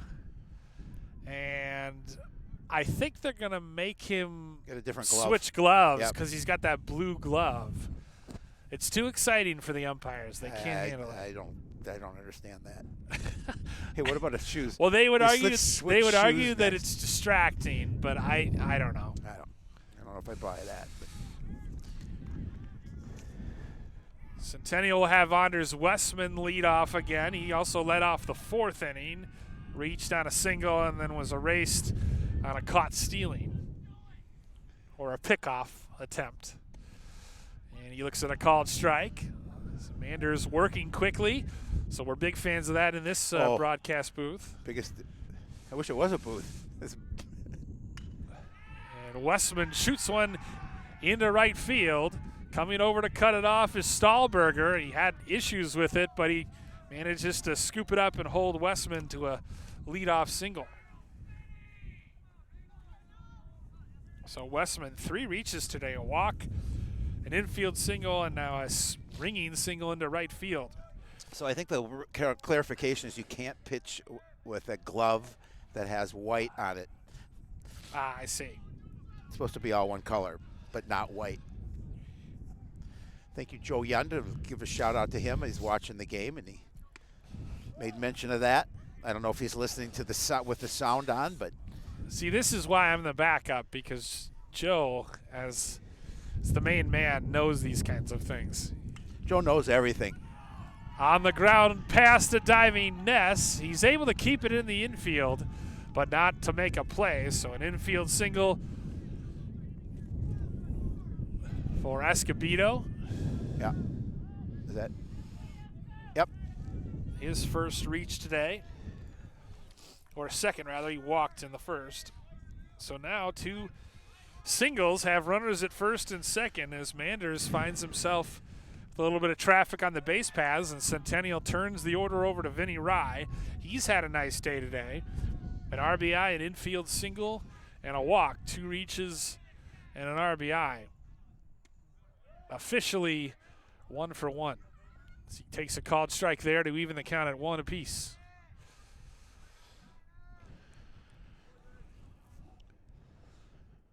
Manders pitch. Wrapped back to him. He goes to second for 1. Ness over to first. And I believe that's going to be a double play because the takeout slide went too aggressive into Ness. So a massive double play turned by this Coon Rapids defense.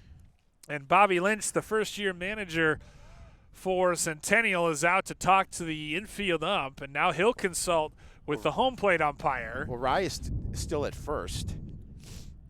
Hopeful, I think, standing at first. But I certainly understood the call because it's how it is in the major leagues. If you don't make an effort to avoid contact, then you can call the runner at first out. So I would expect this call to stand, but and if it does, it'll be a 1-6-3 double play, and what a timely double play it would be. Huge.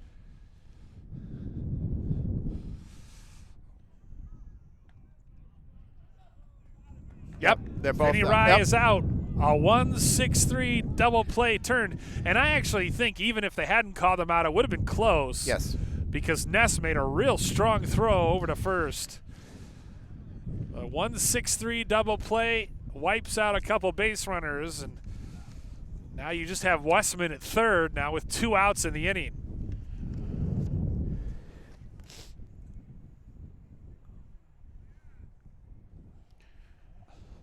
Unfortunate, but like I said, I think it was very much the right call. Agree. As Escobedo went hard into second base.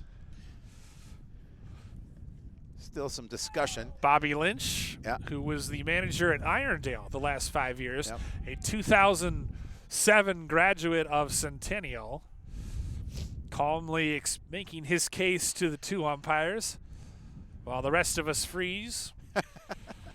Yeah, he's nice and warm. He's got that nice coat on. And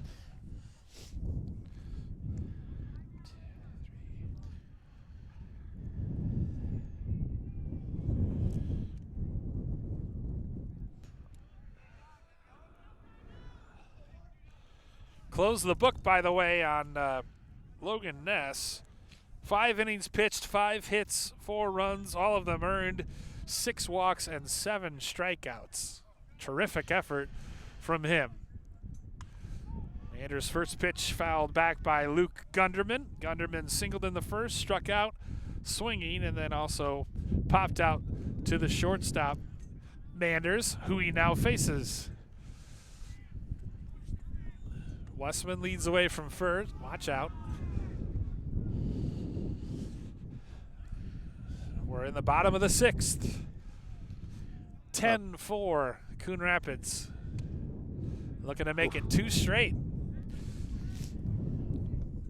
Cardinals will return home for their next game, as that pitch is fouled on back. Home versus Bemidji on Saturday at 1:30. Yep. Although Saturday might be a little rain. We'll see. We'll see. It's going to be cold and rain again, but hopefully they can get that in. Centennial, meanwhile, no time to lick their wounds. They travel to Champlin tomorrow. On the ground to third, tough hop. Novak has no play. Westman comes across to score, and that would be a harsh error if they rule it an error, and they do. Yeah, wow. They do. E5 as that short hop just ate up Novak at third. And the Cougars get another run, cut the lead in half, 10-5. Yep, Westman comes across to score. And now to bring up the third hitter, Will Whelan. Will Whalen, the Minnesota commit, stands in. Whalen has walked and scored 2 runs today. Walked twice and scored twice. First pitch swinging big, cut, fouls it on back.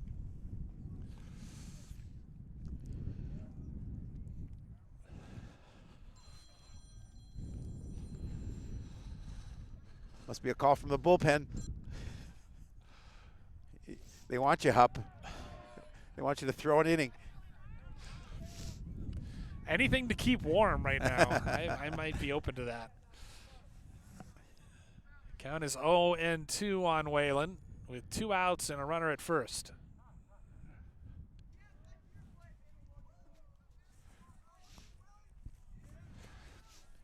The way Manders is pitching, I feel fairly confident in saying that Whalen will not earn a 3rd consecutive free pass. He does take that offering high.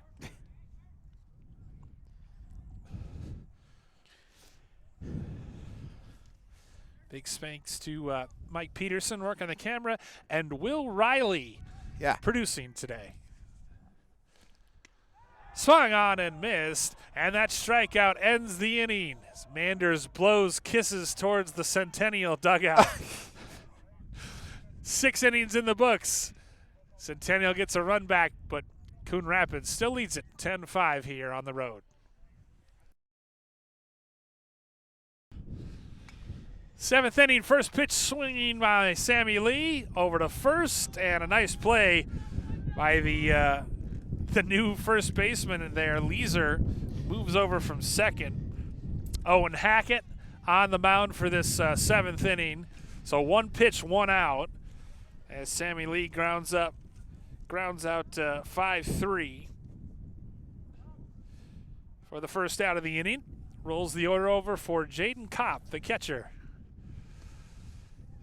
Kopp 2 for 3 today with a run scored, a stolen base, and more importantly, 3 reaches from that leadoff spot. Hackett, the lefty, winds and fires, and Kopp swinging, dumps a single into left field. So Jaden Kopp continues to stay hot, his 3rd hit of the day, as he hits a sharp single into left field. Brings up Tyler Donnell, the DH. That's base hit number 10 for the Cardinals. Yeah, base hit, 10 runs on 10 hits, and that lone error last inning. Lefty-lefty matchup here, and it's bounced in. Nice stop by Manny. He's able to keep that ball in front of him. Manny, the one of the top defensemen on the Centennial hockey team. Of course, his father, Rich, longtime head coach of the Cougars. Donnell lines it down the right field line. Nice job by Kopp to avoid getting hit by it. Can only move to second base, though, and there's first and second now with just 1 out in the inning. First hit of the day for Donnell. Brings up Jared Fearing. He's had a nice night. Oof, has he ever. 2 RBIs, 3 for 3, 4 reaches. 2 doubles and a single. Or rather, 2 singles and a double and a stolen base. Runners at first and second now with 1 out in the inning. Another nice stop by Manny. Coon Rapids offense has seriously awoken. Yes. Oh, nice to Despite the put cold. up double digits. Yeah. In runs.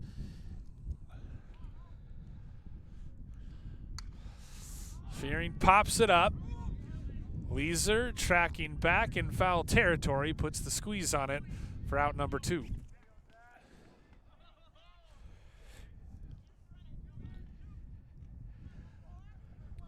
So Zach Novak stands in. He's got an RBI and a run scored today. 2 on, 2 out for the Cardinals here in the top of the 7th.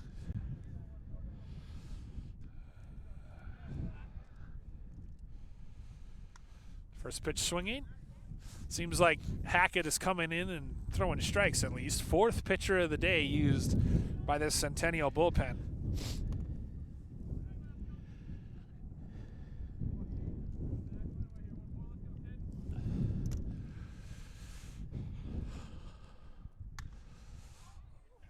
In the air, Leeser chasing it, but that'll go out of play.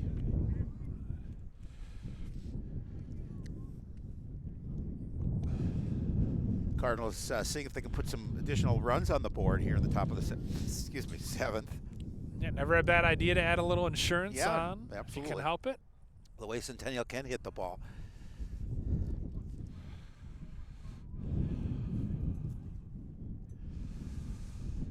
Hackett sets and steps off.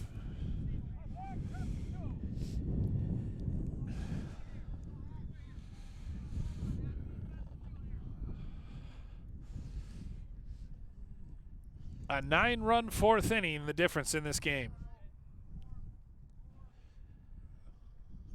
The pitch, again, bounced in.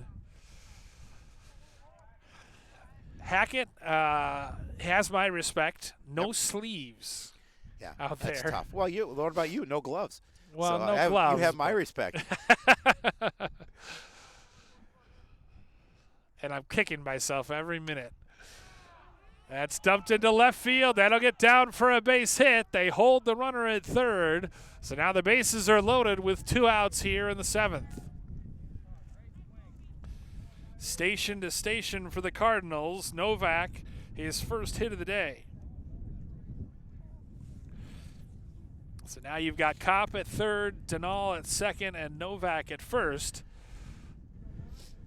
for Mason Myrie. Lefty-righty matchup.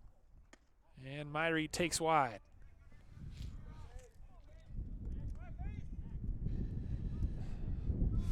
Myrie popped out to the second baseman, Leeser, in his first plate appearance. I was going to say, Cardinals threatening to add on here if they can do it with 2 away. Yeah, that would be huge. Yep. Scoreboard still has 11 hits, but I'm pretty sure the Cardinals have 12. Right.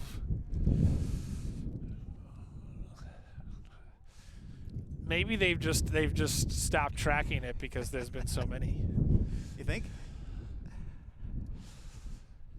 Hackett's delivery taken outside.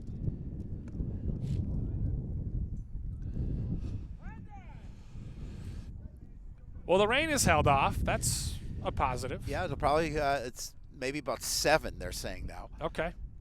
So we should get out of here before that. Oh, fingers crossed. Yep. Because if it's this cold and it starts raining, oh, we're in trouble. We're in trouble as it is, but we're really in trouble. We're repairing to the truck and calling it through the windows. 3-1 the count as Hackett winds and fires. It's outside and he's walked in a run. Cardinals pick up an insurance run here on the top of the 7th. And no surprise, it's like they have all day. They've worked good at bats. Yep. And Being the patient. bases loaded walk forces in a run. Oh, you're patient at the plate.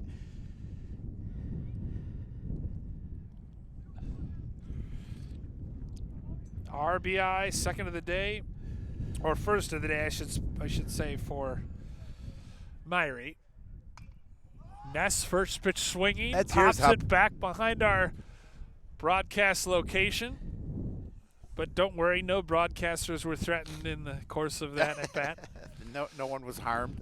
No one was harmed in the making of this broadcast. Yep. Ness has had quite the day. Stroked a double in his last at bat to left center field. He's also scored a run and struck out twice. Looks at a called strike there. Behind the count 0-2.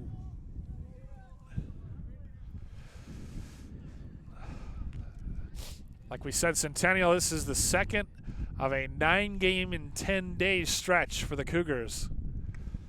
Ooh. Checks his swing, and he was able to hold up. Oh, just barely. Yeah.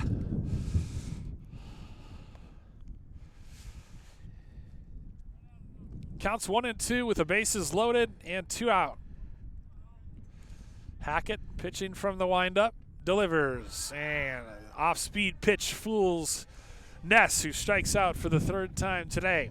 But the Cardinals able to tack on an insurance run, and they lead it 11-5 as we head to the bottom of the 7th. Last at bats for Centennial here in the bottom of the 7th as they trail it 11-5 here at home, trying to stave off their first loss of the season. And the new pitcher on the mound is Danny Scheller, moving over from center field. He faces Aiden Leeser, as Leeser has walked and also struck out twice today. It'll be Leeser, Owen Hackett, and Sam Meny due up here in the bottom of the 7th for Centennial. Scheller, first 2 pitches were balls, and this time Leeser fouls it on back. Leeser was second base, also plays a little first base, as he did in that top of the 7th, where Coon Rapids left him loaded for the second time today. And they've played at 11 runs on 12 hits, but they've also left 10 runners on base. So goes to show how dominant they've been offensively. 3-1 the count.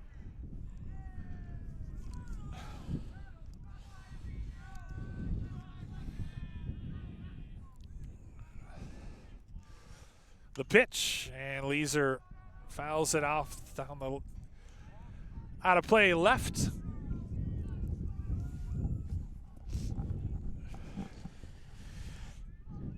I think a lot of chatter coming from that Centennial dugout aimed at Scheller.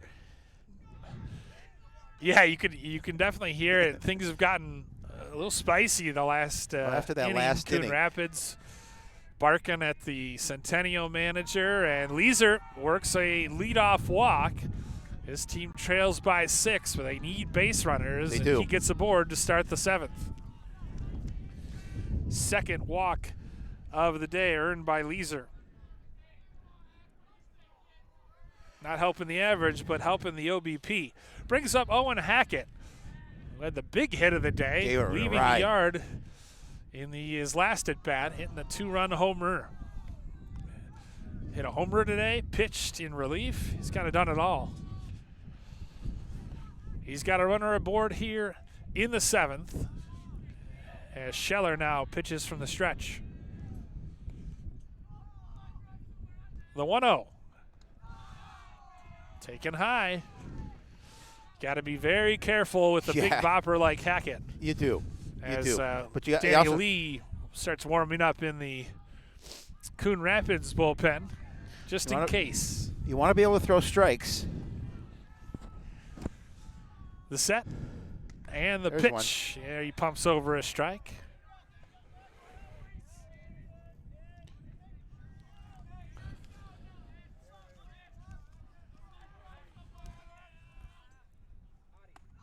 That pitch way high. Scheller got to keep his cool. 3-1 the count. He's already walked the leadoff hitter. Does not want to put another runner on. 30 against 30. Here's the pitch. And Hackett earns a walk. So for the second straight inning, the Coon Rapids relievers have put the first 2 runners on via the base on ball. So now it'll result in a mound visit, first of the day for the Coon Rapids pitching coach. Well, not the way you want to start here in the bottom half of the 7th if you're Coon Rapids, and I think Coach Mossy making a good walk to the mound, trying to calm Scheller down a little bit. Yep. It's a big game. It's a big win if they can come on the road and hand Centennial its first loss and continue move their winning streak to 2 games.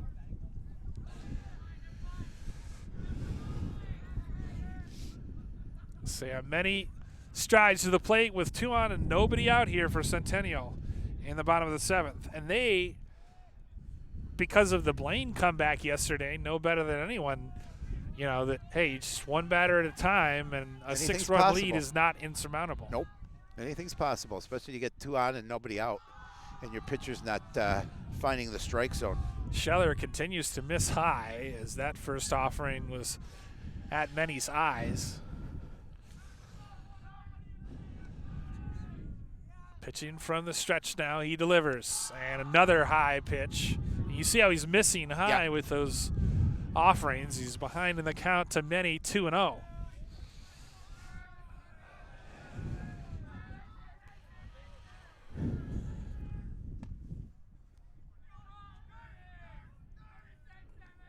Runners take their leads. The 2-0. That one over at the belt for a strike. Jack D'Agostino waits on deck.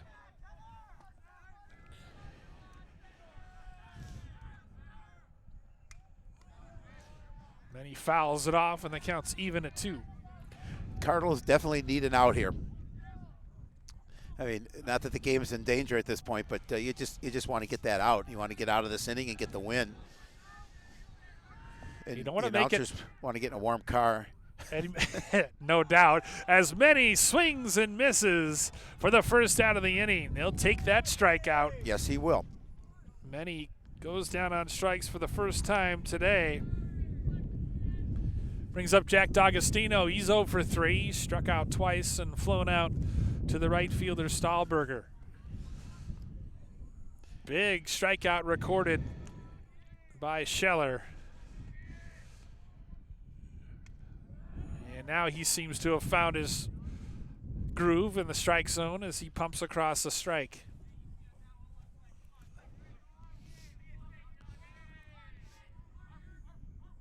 The pitch. Taken low and outside. 1-1, 1 out, 2 on here in the bottom of the 7th.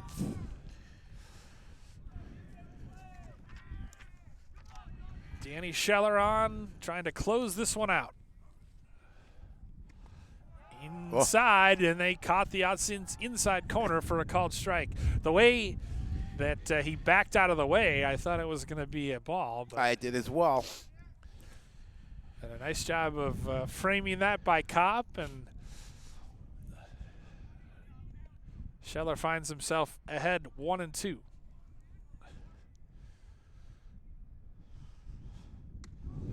That one taken high, 2-2.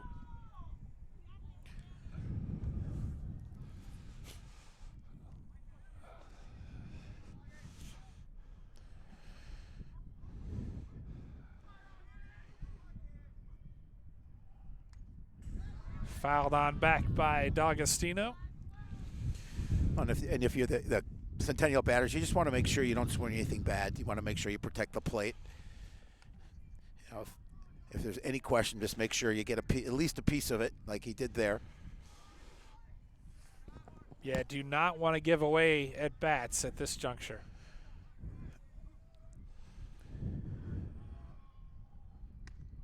The pitch, oh, close. Could have been, but ultimately it's 3-2 now. The count's full.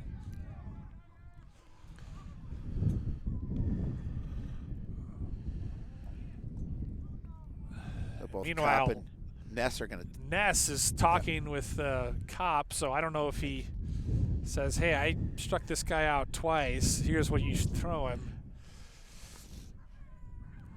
Ness is playing at second now. Big 3-2 pitch right here. 2 on, 1 out.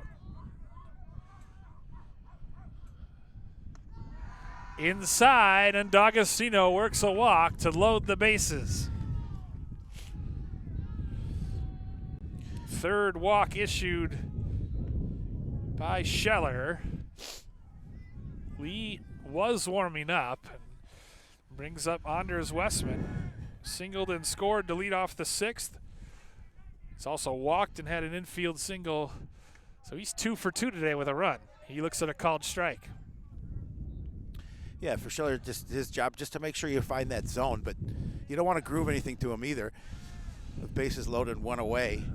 Well, you have a cushion to give up a run as Westman hits it to first base. Sliding stop made. He'll feed Scheller at the bag, and he's out. It was a close play, but a nice job of covering the bag as Dutton, or rather Myrie, fed Ness, or excuse me, Dutton fed Scheller. Oh, Myrie fed Scheller. Myrie fed Scheller at the bag. It was a close play, got him about half step. Our run does score, but they'll take that for the out. Yes, they will. Brings up Tyler Escobedo. Escobedo, the shortstop, walked in the second, struck out swinging, and also singled in his last plate appearance. Leeser was the one who scored the run to make it 11-6. Grooves over a strike. Counts 1-1. Runners at second and third, but critically 2 outs in the inning. Nice job by Myrie to range to his right to field that one. Swung on and missed by Escobedo, and he's down in the count 1-2. A nice pitch from Scheller that time as he kept that low in the zone and threw that fastball by him.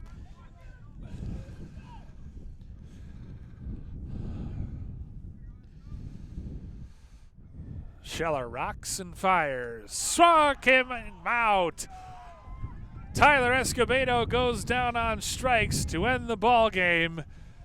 And Coon Rapids makes it 2 straight, ending the undefeated run of Centennial, coming on the road and using a 9-run 4th inning to earn an 11-6 victory over Centennial. Yeah, it was a fun game, too. I mean, that 9-run inning was great for Cardinals. It gave them a lot of confidence that they could go in and get this win. And 11 runs on 11 hits, although we thought maybe 12. But nonetheless, nice way to hit the ball and nice get an opportunity to score 11 runs. You'll take that win. They'll move to 2-2 and, as you mentioned, drop the Cougars to 3-1. No doubt about it. As you said, Coon Rapids improves to 2-2 on the season. Final totals for both teams: Coon Rapids 11 runs on 12 hits, an error and 10 left on base. Centennial 6 runs on 7 hits, 4 errors and 8 left on base. Coon Rapids improves to 2-2. They run their record to 500. They've won 2 straight, and they'll look to continue that momentum with their first home game of the season versus Bemidji on Saturday. Centennial, meanwhile, suffers its first loss. They fall to 3-1. So that'll do it for us here on this cold and blustery day at Centennial. I'd like to thank Will Riley, our producer, Mike Peterson on camera, and of course my broadcast partner, Howie Shapiro. I'm Bill Hupp saying good evening from Centennial, where Coon Rapids comes on the road and earns a victory 11-6 over Centennial.